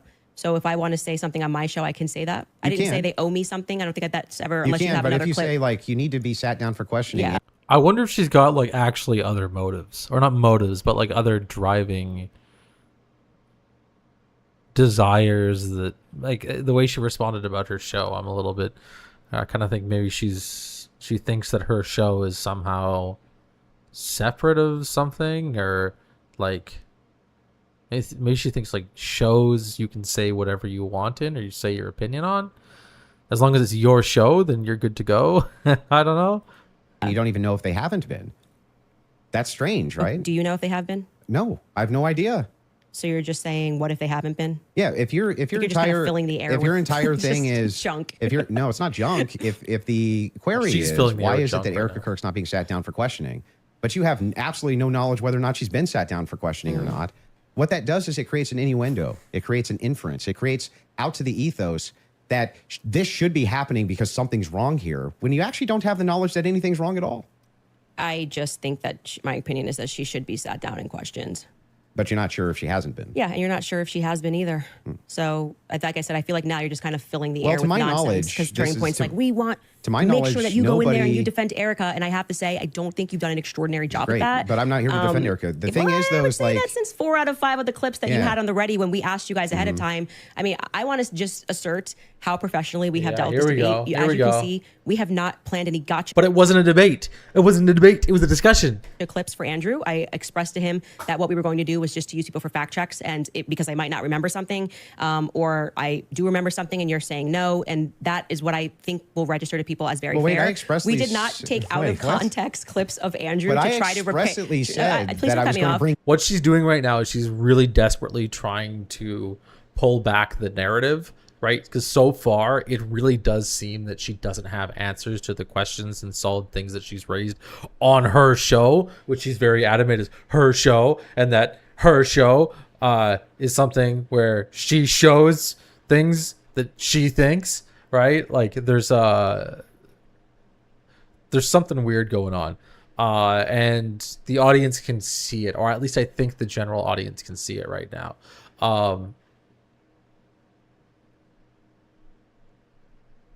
Yeah. Yeah. And now she's going to try and claw back every little tiny bit of audience that doesn't think that she's kind of a crazy person at this point. Claims, we did not. Right? No, when you said you were going to bring claims that you would want me to speak, or any person who can think that doesn't think that she's a crazy person. Like, it's like the amount of, I guess, logical fallacies she's made in this debate is too damn high, right? Like, this is something that's pretty obvious to somebody who's going to be thinking a lot, or thinking a lot, at least tracking what is going on during the conversation. If you're just not having it, on the side while you're doing something, or or if you're not like totally ideologically driven, like you're an Andrew fan or you're a Candace fan, right? If you're coming into this neutral age, you just really want to think about the debate that's going on. This is just another terrible debate. There's like no back and forth. Like, she refuses to answer questions. She looks like kind of a loony person. I don't know.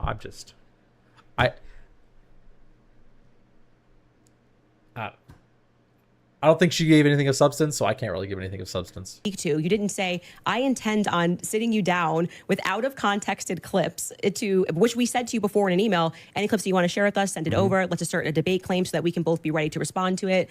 That's not really what happened. Well, what didn't happen? The way that you're framing the exchange, that's not actually what happened. Andrew's really good at debate, so he knows that as soon as your opponent starts to claw back their reputation, you can just cut them off and go, nope, that's not what happened. And like, to the average audience, it goes, whoops, I realized I was following her down this weird path. It is true, we negotiated out the claim itself, right? Which one's going to take which position. I wanted to make sure that I had at least an hour and a half on mine, and you got the time for yours to question me. We did. We got through your hour and a half on mine, roughly an hour and a half now on mine. That's basically how this went. But in the beginning, I did not take an hour and a half to just pull out of context clips with Andrew. I actually debated the substance of what's going on in this trial and this hearing. And I do think that you fell short of that. There's nothing. There's nothing out of context because he's providing the whole clip for the whole section. She can actually go in and fact check earlier. She's totally welcome to go in and say, okay, no, go earlier on in the clip or show later on or all this kind of stuff. Like, she's totally welcome to do that stuff, but she hasn't done any of it. Hang on. There's nothing here except holding you to account for your claims. Yes or no. Well, we were supposed to be debating the case and whether or not there was overwhelming evidence. These are your claims about the Andrew's wife is like, she said dating. They want my man.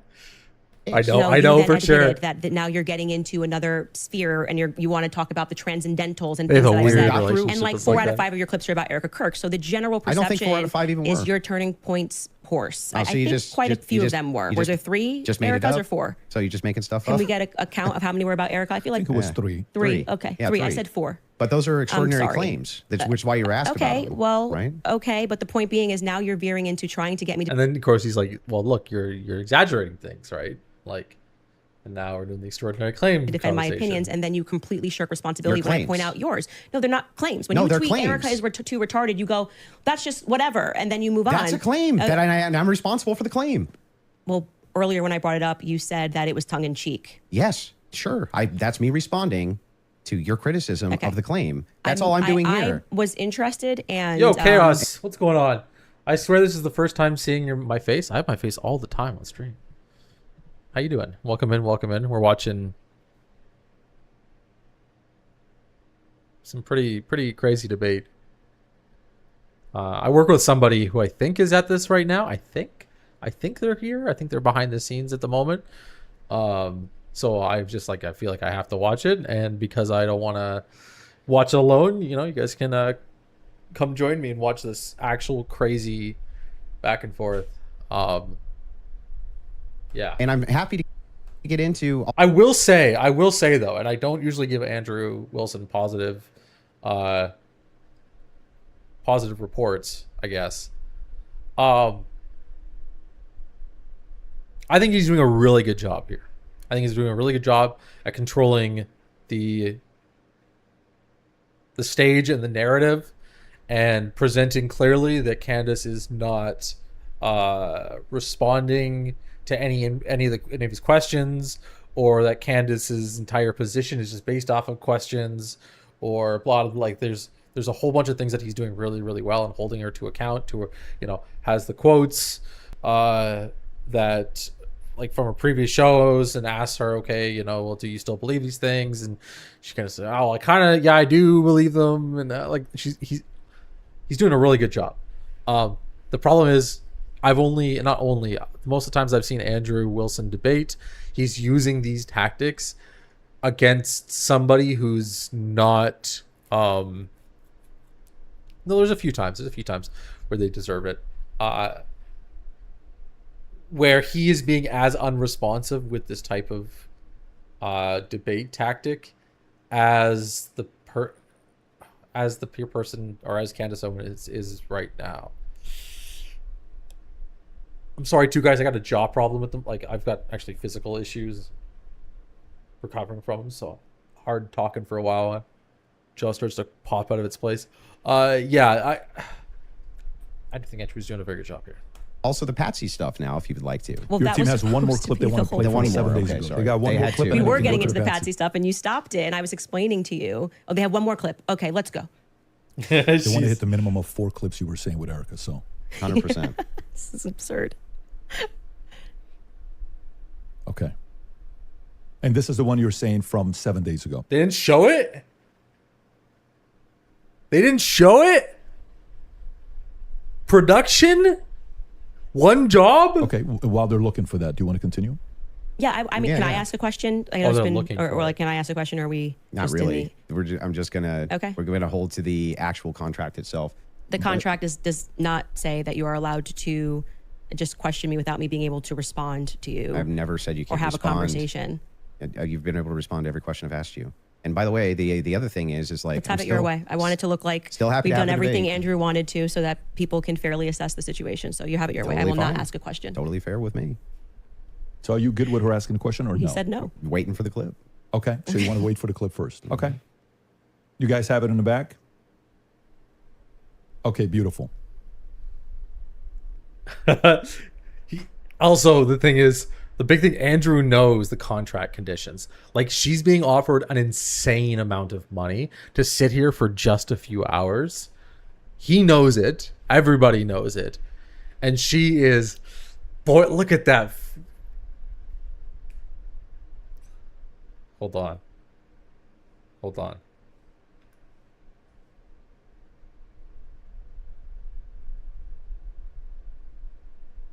That face.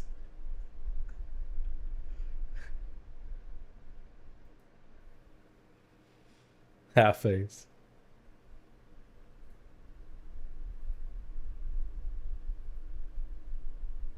You need the Jeopardy team told me they had it, so that's what I heard. Okay, there we go. Come on, guys. Did this crime, okay? Because Lance I Twiggs can't hear this. My has his thing went off. Just tell me DNA when on the it's said. towel. It's fine. Lance Twiggs has his DNA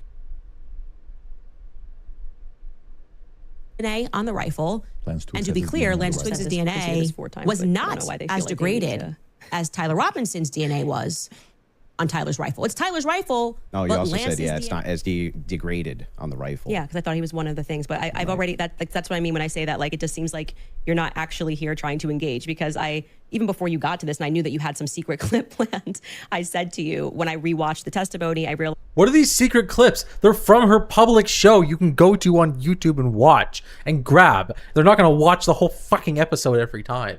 It's just like, here's the clip of you saying something. Do you still think these things? They didn't explicitly say Lance Twiggs. They said 5 other profiles were on it, and that his was the most degraded. So I hope your team feels fulfilled in playing that.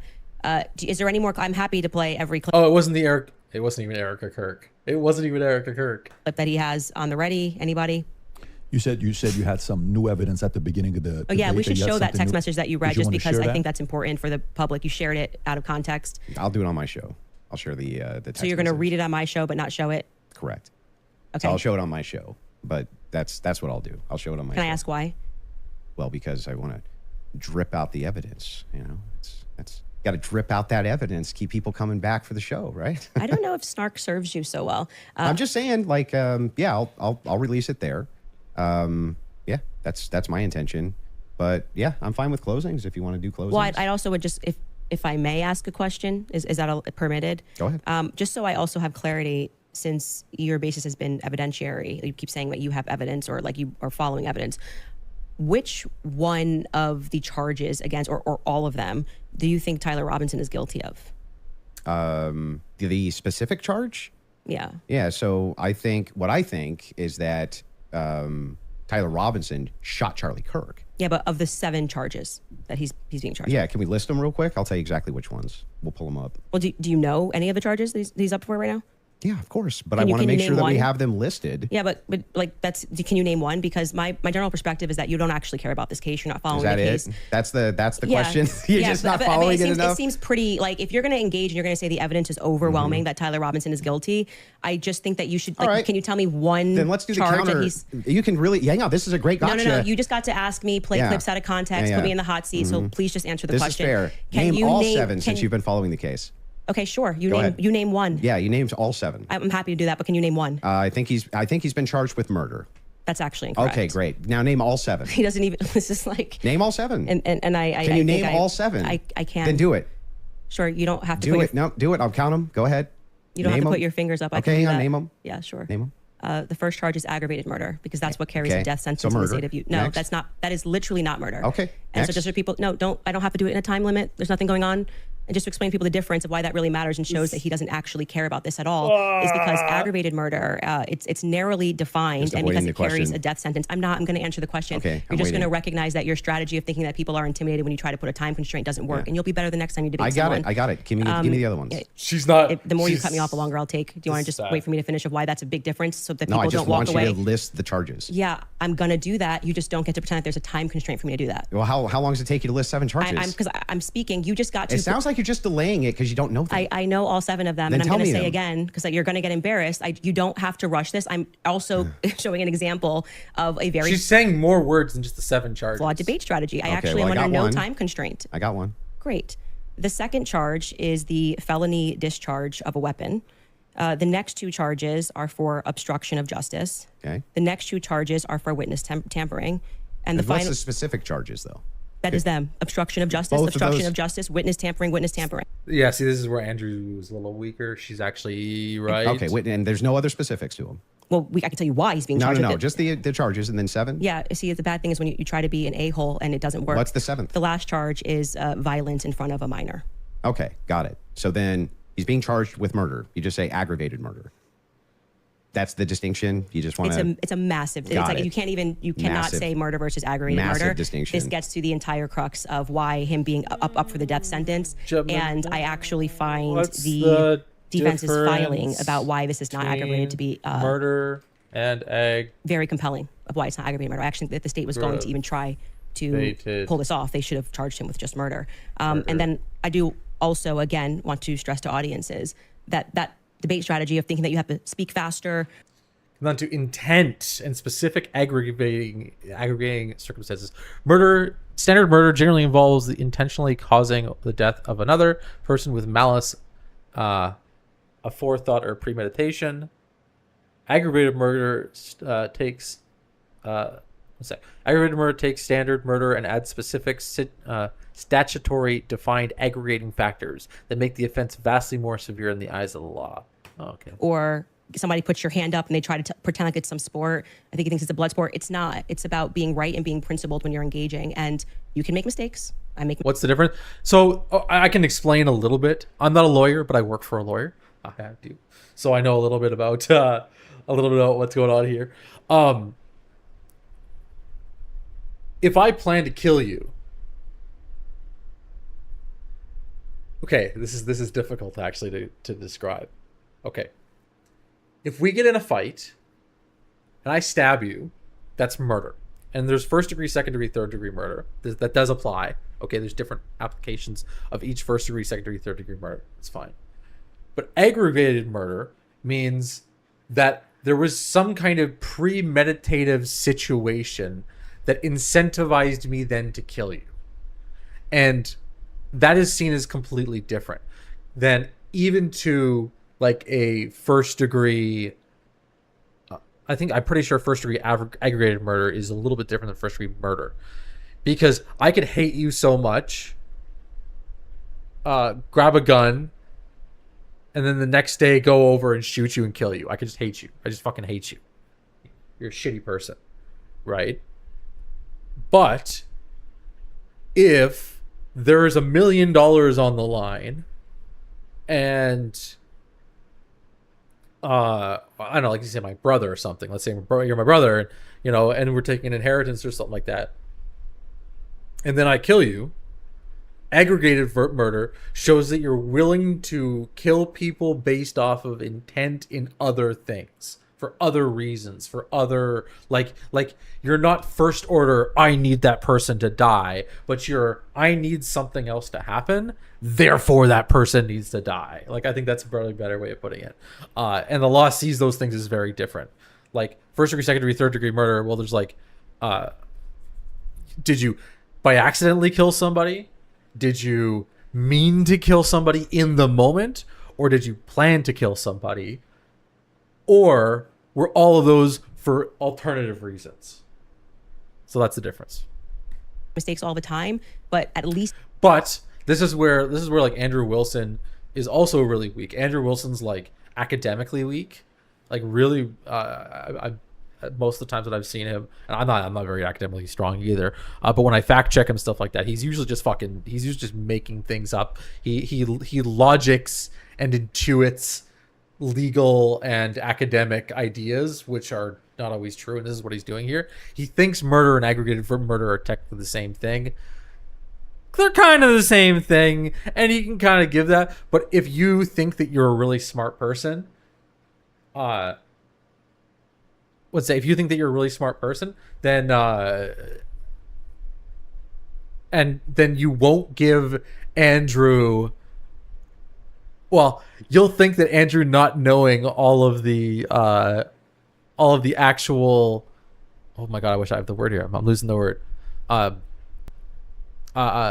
actual accusations or actual crimes that he's being accused of, like that. Just it's like, well, why are you even here, bitch? Like, that's what Candace is kind of like trying to tell him. Like, why are you even here if you don't even know the names and stuff like that? But the thing is, Andrew is not like he's like not like a legal scholar or any of this kind of stuff. So he hasn't heard these phrases used enough and in enough conditions to know that there is like a substantial difference between the two.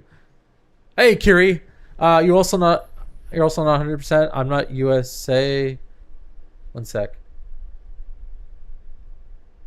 Hi, I'm not 100%. I'm not USA, but I'm pretty sure Candace said that aggravated murder carries the death penalty. Maybe murder doesn't. So I think that may be why it matters too. I think so. Well, that's why it matters for the conclusion. Not for this is where Candace is being sneaky. Okay. There's the argument of why she said it. And then now she's going to come up with a different reason as to why it matters, which is not relevant to the initial conversation, but is relevant to the case. Like, in the case, it does matter a lot, whether or not it's aggravated or just regular murder, right? And I imagine my guess, and I'm just guessing, I can ask an AI if I want, but my assumption is the reason why aggravated murder would have the death penalty, it's because it's like society doesn't want to have people around that take other incentives and kill people with those other incentives. It's okay for people to like lose themselves for a little bit and kill someone, and then like they feel terrible about it and they're reformed and stuff like that.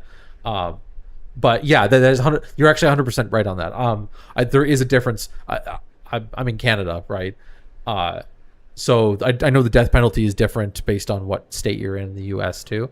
So the final thing, absolutely 100%.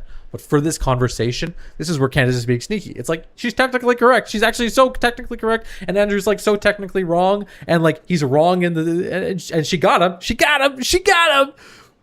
But Andrew's a really good debater, and he's going to recognize that really quickly and go, well, it doesn't matter to me at all. I'm just going to keep powering through this. And we're going to argue the substantial point, which his substantial point. Be genuine in pretending that you care about this case enough to know one of the 7 charges that are up against Tyler Robinson when you say the evidence is overwhelming that he's guilty. If you would like to... And she really doesn't like the evidence, but the evidence is overwhelming, and people can claim that the evidence is absolutely overwhelming. Overwhelming is not like a legal term that attaches anybody to any specific thing or whatnot. Overwhelming, it just means like, there's just so much of it, it's overwhelming. Like, there's just so much evidence. You're in Australia, yeah, so that's what you meant by not in the USA. Not with the laws of punishment over there. Yeah, exactly. To final statements, I'm fine. I want to make sure Andrew has had the time that he has requested. I think your team would like to pull up the 7 charges that he just asked you about. If you guys want to pull that up just to confirm the 7 you went through? Yeah, they're rubbing in Andrew doesn't know. Andrew doesn't know.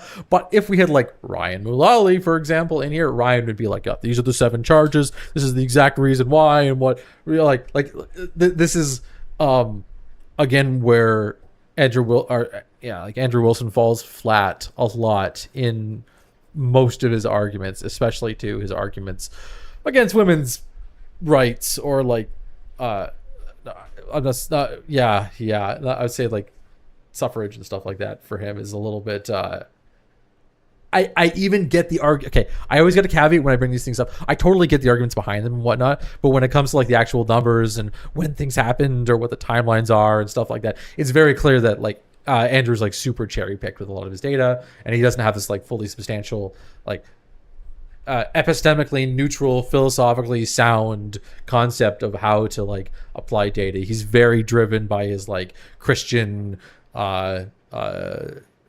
is kind of Christian masculine origin. It's a very interesting beast. Can you guys zoom in a little bit? For aggravated murder, felony discharge of Get a firearm. Fucked, Andrew. You don't know these things. Obstruction of justice, which is counts 3 and 4, 5 and 6, tampering with a witness, and count 7, violent I said offense in the presence of a minor. Yeah.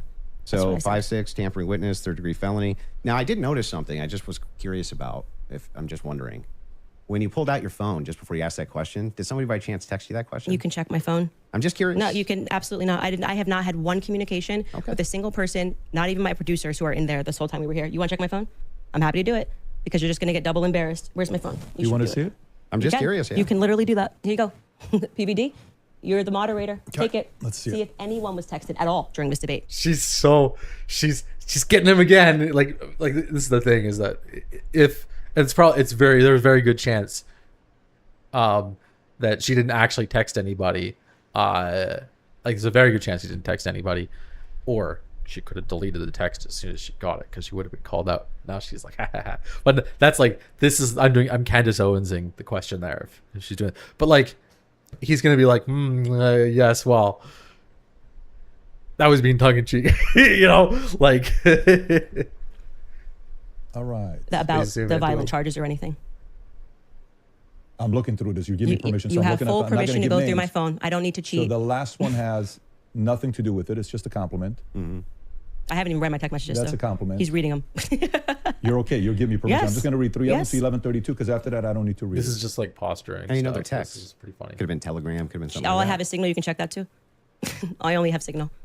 Telegram I used in Russia, and that was it. I downloaded for Russia. I'll take your word for it. Yeah. I don't need to like. I deeply care about this case. I don't need to pretend I get it. to know If you stuff deeply that I care don't about know. the case, Yeah. I just, I have.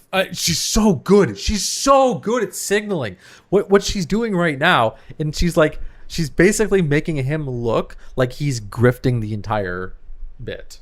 That's what she's doing. The entire purpose of this attack is that he's grifting the entire thing. I know Andrew did watch the entire preliminary hearing. Like I watched it too.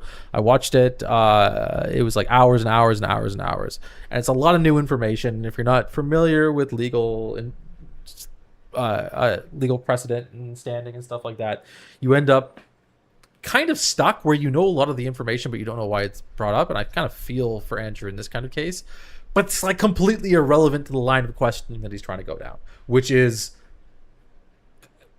like, what are these claims, Candace? How did you get the fact that Erica Kirk possibly could be involved, and how do you think at this point that she still could possibly be involved outside a like absolute minuscule percentage, like a sub 1% chance that she's involved? You know, like this is just not like, this is a complete diversion, and it's really good. So just so everybody's aware, okay, I've worked with quite a few YouTube channels at this point, and I've helped build some pretty decently sized YouTube channels. When you end your video, do this. It's a really, really smart tactic. Try to wrap the entire story up into something that creates a feeling when you leave that, ew, Andrew is greasy man, or something along the lines that looks positive in your direction, because that's all she's doing right now. She's just setting it up so that Andrew looks like he's grifting. He doesn't know anything about the case. He's just there asking her questions, and she knows so much about it that she can ask all these questions, right? That's what's going on. My other question is about the steakhouse receipt. You just said that you were done asking all your Nothing, just questions. so you know, yeah. nothing there. There. Yeah. Do you need have to the do that. steakhouse receipts? My question. I have said several times that I have never said I have the receipt for the steakhouse. I have said the person who's working on that story is going to be forthcoming with the receipt, and that was what I was responding to. And he then dropped the receipt. He redacted elements of it, and I said, "Stay tuned. He's the one working on that story." Okay, so you haven't actually confirmed that Robinson was at that steakhouse. All I did, as I said earlier in this conversation, was I spoke to the owner when I broke that story. I think it was back in January. I spoke to the owner, understood what had happened, and that there was a receipt. That's it. That's the extent of what I shared is what happened. Go Candio. You're Candace Owens fans over there on YouTube, huh? Okay, so I've not seen much Candace Owens. Okay, I need to put this out. And I really don't like Andrew Wilson. I think fundamentally he's a very probably unintentionally like malicious human being in some cases. Like I there's lots of positives I can say about Andrew Wilson, but I really have like a general negative feel about him. But Candace Owens is just not. This has just been. There's no way. I'm sorry. Candace Owens here is bombing so hard, and if you think she's not, you're not paying attention. To be clear, there's no receipt. I just did the opposite. I said there is a receipt. Well, you don't have a copy of the receipt. The receipt was published online. Yeah, right, with blurred out. The person working on this story that blurred that out is what I was referring to when I said stay tuned and keep following his stuff, because he went to go do what I hadn't done, which was he interviewed the actual server. So there's no evidence that Tyler was at that steakhouse? I would say the receipt with his debit card number, it would be some hard evidence if that I agree with that. Yeah, so that's it. But you're questioning me. But is there, as of right now... He paid. If you're asking me, did he pay with a credit or debit card? The answer is yes. Like you'll notice all the time when he asks her, do you have the evidence? She always responds with, somebody has the evidence. Pretty much every single time during this entire conversation, this entire debate, whatever you want to call this, he is asked, what proof do you have? Can you provide any positive evidence exclusive to your position? And she goes, somebody out there has, and they've told me. Yes. No. Is there proof that that was actually his debit card that he paid with? I think you should follow the person that is behind that story. Well, the reason I'm asking you is because you always include it in your timeline that he traveled to the steakhouse. Yeah, we've been building a timeline with things that we feel are But is there any actual Utah 1102 evidence? approved. I think speaking to the owner, knowing that there's a receipt, seeing the receipt is good enough to put on our timeline. But the receipt itself, the question I always had about it is, couldn't you just call the merchant? Like if I've ever had a merchant account, I just call the merchant account processor and say, what's the name on this? Yeah, I would stay tuned. I feel that having spoken to the owner, that the evidence is compelling enough to put onto my personal timeline of what took place on that day. That's where it's going to stay. And if it gets debunked, I'm happy to take it off. If that's what you mean, that's how an investigation works. Like I said, I did more than enough. It would definitely pass the test by the Utah 1102 rule, for sure, for certain. To be submitted as hearsay.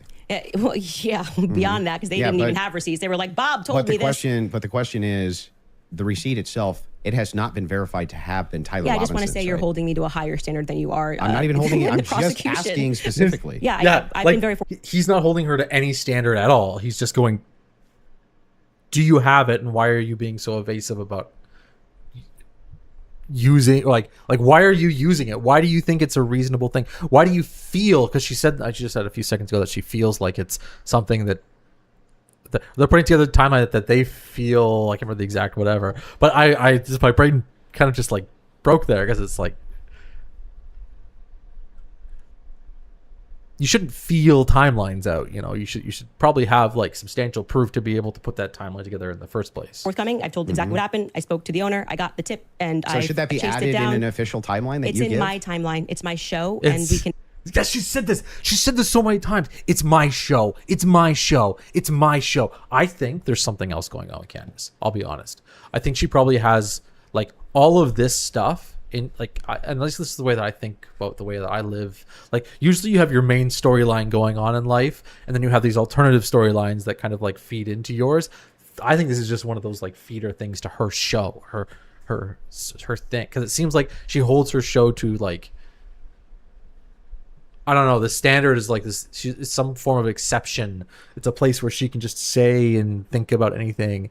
And yeah, you can, but you also should be questioned about those things. ad, and she's using it like a shield. She's saying her show is a shield or a reason not to be questioned. subtract what we want, and we do. If You we can get do something what you wrong, want, sure, but well, I'm I just wanted to asking, make sure. should you include a thing that you know hasn't actually been verified to be Tyler Robinson's? Yes, you should. If we're trying to build a timeline, you should. Yeah. If you're trying to, You don't think that falls and then under... you should remove it if someone somehow debunks it. But I think that that can be asserted with evidence, can easily be dismissed without evidence.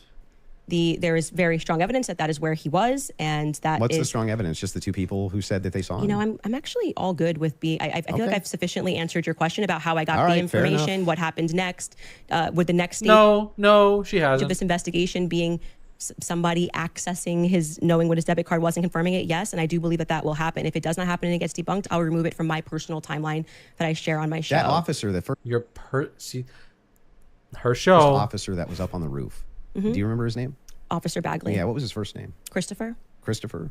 When Christopher got up on the roof, you talk a lot about how his camera died. Well, he talked a lot about that during the about his preliminary camera hearing. died. Yeah. Do you think that he planted that screwdriver up there? No. No. Who do you think planted it? If we're just going on am I allowed to have an opinion? Of course. At this stage, I would. He hasn't like not let her talk this entire time, and she's pretended that he's not let her talk this entire time. Say that I don't buy his assertion on the stand that he didn't check to see if anybody went onto the rooftop before he got up there. I do. Also, guys, we actually got quite a few people watching. Guys, don't forget to follow whatever platform you're on. Give me a follow. I'm on YouTube. I'm on Twitch. I'm on Facebook. But if you're on Facebook, go to YouTube or Twitch. think that it's possible, it's at least plausible that the screwdriver was planted. I don't believe him. What I can say strongly is that his cam died at just the right time. His body cam died at just the right time. I think that, as you were just grilling me about whether or not I had got the merchant receipt for a debit card, that kind of makes difficult that we just have to sort of trust that a screwdriver was found and we don't have any should be evidence of a police body cam. But like I said, you accept that stuff and then are like, did you call the merchant and get like, it just seems like you Well, I'm not adding. hold, I'm like not I said, adding you this hold the to prosecution to Well, a wait state second. to a higher standard I'm than not you do to adding people. unconfirmed evidence to an official timeline that I'm putting out either. What do you mean an official timeline? This is my Well, this is timeline. the- I made it at home. So then it would be official to your show? Sure. Yeah. Okay. great. I think she's like totally disconnected from the impact of her work. Like she seems to think that her show is just like this thing that exists ethereally beyond all existence. It's not working. My shoulder's really, look at this. That's really bad today. My Great. back is So not then doing well. your official timeline, Candace Owens' official timeline, Yeah. includes a steakhouse stop that has not actually been confirmed at all. Well, yeah, it hasn't even been discussed by the prosecution, so it's not like you're debunking that it happened. Well, there's no evidence for it. There's no good evidence for it at all. There's no camera there. And like she hasn't absorbed the idea that asserted without evidence. Maybe she just thinks that she has evidence. Maybe she just thinks that she might just have a really low bar for evidence. the steakhouse receipt itself has never been confirmed to be Tyler Robinson's. I'm assuming this is just like a talking point they gave you and you got to like keep pushing this or like. I've been following it very closely on X. The receipt, you weren't even following the charges of Tyler Robinson, but you really You wanted to think know. that I've been because- following it do you very think that closely on because- X. Wait, you think I'm calling owners of do you know steakhouses that- and having a wait, conversation. You're following Congo Yeah, on X. I literally followed the entire trial or the preliminary live. I was live with an attorney. We covered all of it. You think because I have a momentary lapse where I'm like, oh, it's murder? No, it's aggravated murder. Come on. You didn't know any of the That's charges. splitting you hairs. No, that's not splitting. It means you didn't follow the preliminary hearing at all. No, it doesn't Like mean you that don't at know all. any of That's the charges that are ridiculous. against him when this is like getting literally. He literally did it live, but he's not lawyerly brained. To the crux, Oh, aggravated man, murder versus murder. It's a death ridiculous. sentence. And not only that, let's point this out. One of the major things here is that this is your official timeline. It's mine. Yes. Who else could it be? Who else? It would be Candace What's your Owens' issue? timeline. I just don't know what his issues with my timeline. What's your issue with that? Well, so the issue is that the entirety of the evidence revolves around two people who claim that he was there and supposedly a receipt. There's supposedly a receipt where Tyler Robinson paid for his. He's getting frustrated. He's not actually responding to the question. The response should be, well, because that's the focus of the debate, that he saw the timeline. He has a problem with the timeline. Candace Owens is a public figure. He would like to debate things about the timeline. He thinks it's an issue that there's people that are putting out information that seems incorrect in comparison to what what seems to be the timeline given by the prosecution, right? Like this is just like, I don't know, it's a reasonable line of questioning. His steak and his soft drink, no alcohol, right? No alcohol, right? You know nothing about the case. But he's you can tell he's getting frustrated. When Andrew gets frustrated, he starts to get a little snappy like this, and it's... But anyway, this particular receipt, they could have called the merchant account, confirmed it, this type of thing. To date, this receipt has only the blurred information on it that would actually give you the information to confirm whose receipt it is.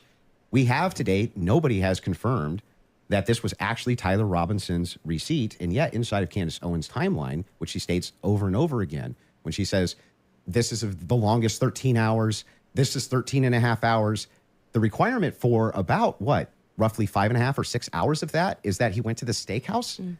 And that's not been confirmed at all. Like, it's the most substantial piece of evidence in her timeline. Right? Like, these are not things that he can avoid. And if he has a problem with her timeline, which is part of the confrontation that he's putting out now, then what's her problem? What's her issue with it? Like, oh, what are we doing? Not even a little bit. I feel like saying that I spoke to the owner of the steakhouse is me, like, not just being on X looking at opinions, but actually doing the legwork. And that's why like I said, if you think this builds up a rapport with your audience and makes you seem like a serious person, we don't have to keep belaboring the point here. I feel like I've demonstrated that I did as much as I could to confirm this when it came in. I spoke to the owner of the restaurant, obviously took down everything he said, noted that there was, in fact, a receipt that he pulled. That receipt that was published is real. A debit card and a credit card was used. If for some reason somebody misidentified something down the line, or we find out it's a different Tyler Robinson, I'm happy to remove it from my timeline. But for right now, I think that there's enough under the Utah 1102 rule for me to keep it there. I don't really think we need to keep going into circles about this receipt. It's my timeline. I don't know why the 1102 rule would apply here for your because timeline. You will constantly cite things that are said in that courthroomm that have less evidentiary support than me contacting and speaking with the owner of the restaurant. It's not like I dreamed it, as to use your expression, so it's in my timeline. Yeah, I was speaking to the owner of the restaurant. This is what she's doing is she's using the hidden information tactic, and a lot of influencers will use this where it's like, I have information that you don't know. And Andrew is actually doing it already. We've already seen he's got some information that he's actually going to be releasing on his platform. But she's like doing it as the crux of her entire argument. And she's doing it as the crux of her entire argument. This is totally just main character syndrome. She just thinks that she is the one that holds all the information about this case, and she I don't know, and she will expose if she has this evidence, maybe she should just bring it forward. And I'm going to keep it there if that's sure. Cool. You can keep whatever Great. you want there. Okay. I'm just saying that there's no evidence he was ever there. Okay, thank you. No hard evidence anyway. Yeah, I'm fine with closing. Okay, so the last thing we're going to do before we go into ad break, right after this will be final thoughts. I'll be asking both of you if anything. Okay, I don't care about this. Yes, I'm going to have an... Cordy can do edits, so whether you agree with them or not, let's make sure we respect both of them for having this sit down. And before the final thoughts, I want to make sure you guys hear that from me as well, for inviting me here as well. Of course. I do know one day, I think it was last week, you sent a message on one of our accounts. You said, can I talk to Patrick? We got on the call. You said, Patrick, can you moderate this? And then I said, great, let's do this. And so before we wrap up, final thoughts, I'll come to you first. Yeah, she had nothing. Just nothing. For all of her claims of Patsy, nothing. She didn't have a single claim. She didn't have a single solid piece of evidence. She had no positive evidence Israel's involved in anything. No positive evidence that France is involved in anything. No positive evidence TPUSA is involved in anything. No positive evidence that Erica Kirk is involved in anything. When I asked her about her claims about Erica Kirk, it was just funning. It's just funning, you know? Or, yeah, I do think that she needs to sit down and ask some questions, or answer some questions. But you know what? I don't even know if she has. Maybe she has. I have no idea. Yes, I'm going to have an official timeline with unconfirmed evidence. That's just fine. hey, it's hearsay. If that's good enough for the state, it's good enough for me. But my biggest problem with the state is that they're admitting all this hearsay. It's like she's a contradiction machine.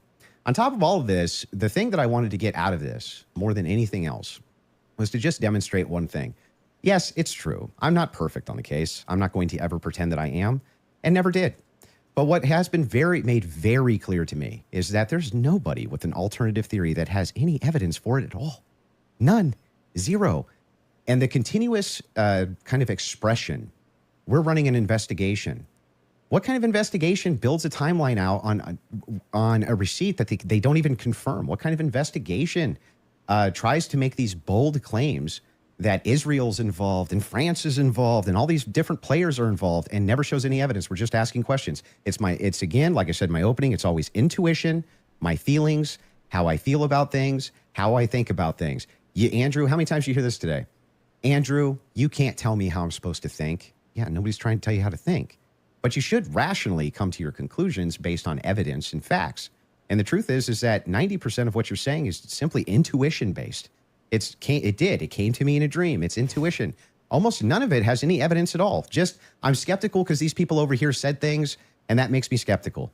It's like, but no evidence. Note this to the audience, to everybody watching. You might hate my guts. That's fair enough. I get that. I'm not the most likable man. I understand that too.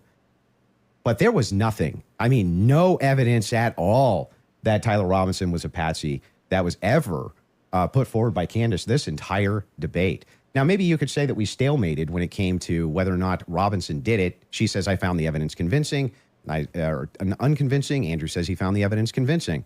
Okay, fair enough. Maybe you can't do too much about that. But there was nothing. She had nothing for Robinson being a patsy.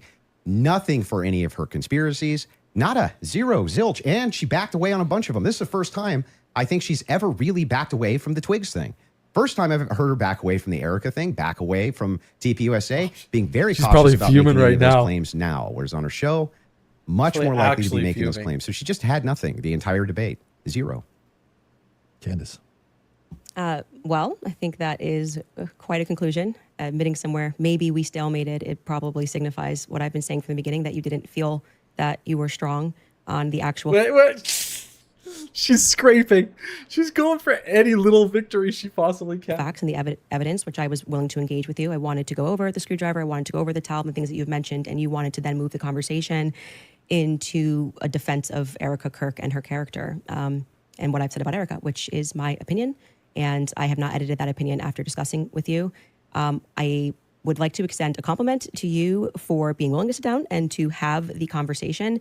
I still walk away feeling that the people who are jumping on the bandwagon about this case don't care about this case. They don't care about Erica Kirk. It tends to be that they take a meeting with Turning Point USA and they come out and suddenly have a lot of junk to say about Candace Owens. And I do want to also stress that Turning Point USA tried to pepper him with something as a surprise. He showed clips that were meant to be a surprise. I did no such thing.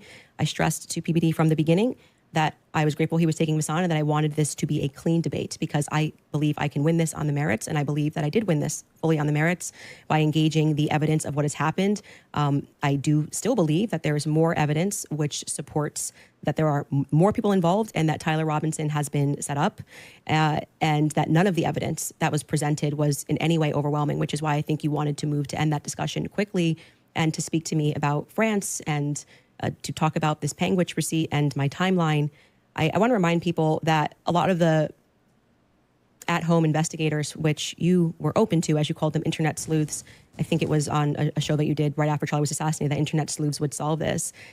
This is the reason why Charlie, a year on, is still a conversation every single day trending on Twitter.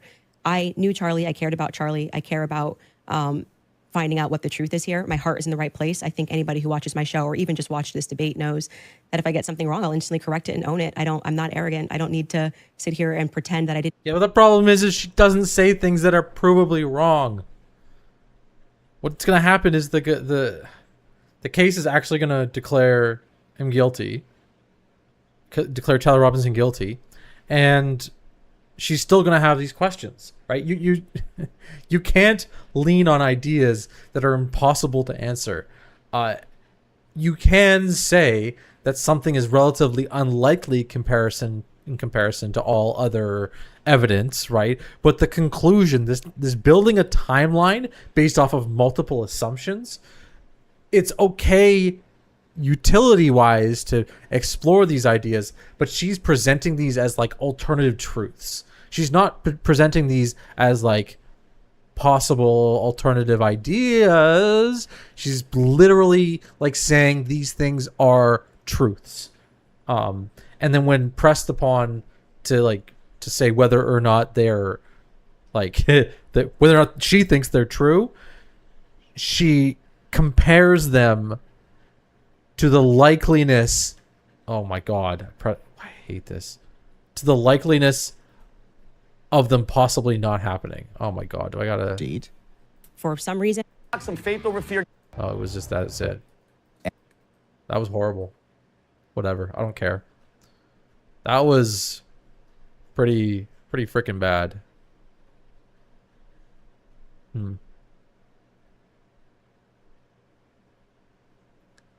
Okay, well, what do you guys think? Before anything else, of course, I gotta tell you guys, please give me a follow if you're watching and you're not subscribed, or you're not followed on any of the platforms. Give it a go. If you appreciate what we've done here, give me a support as a Twitch sub or something like that. I appreciate it. Also do have a Patreon where we do mostly video game stuff over there. Or I have most of my video game stuff connected over there to my Discord and blah, blah, blah, blah, blah, blah. Either way, my brain is frizzled. I'm going to go grab something to eat, and I will see you all.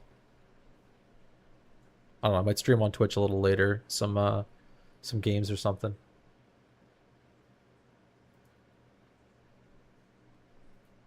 All right, love you guys.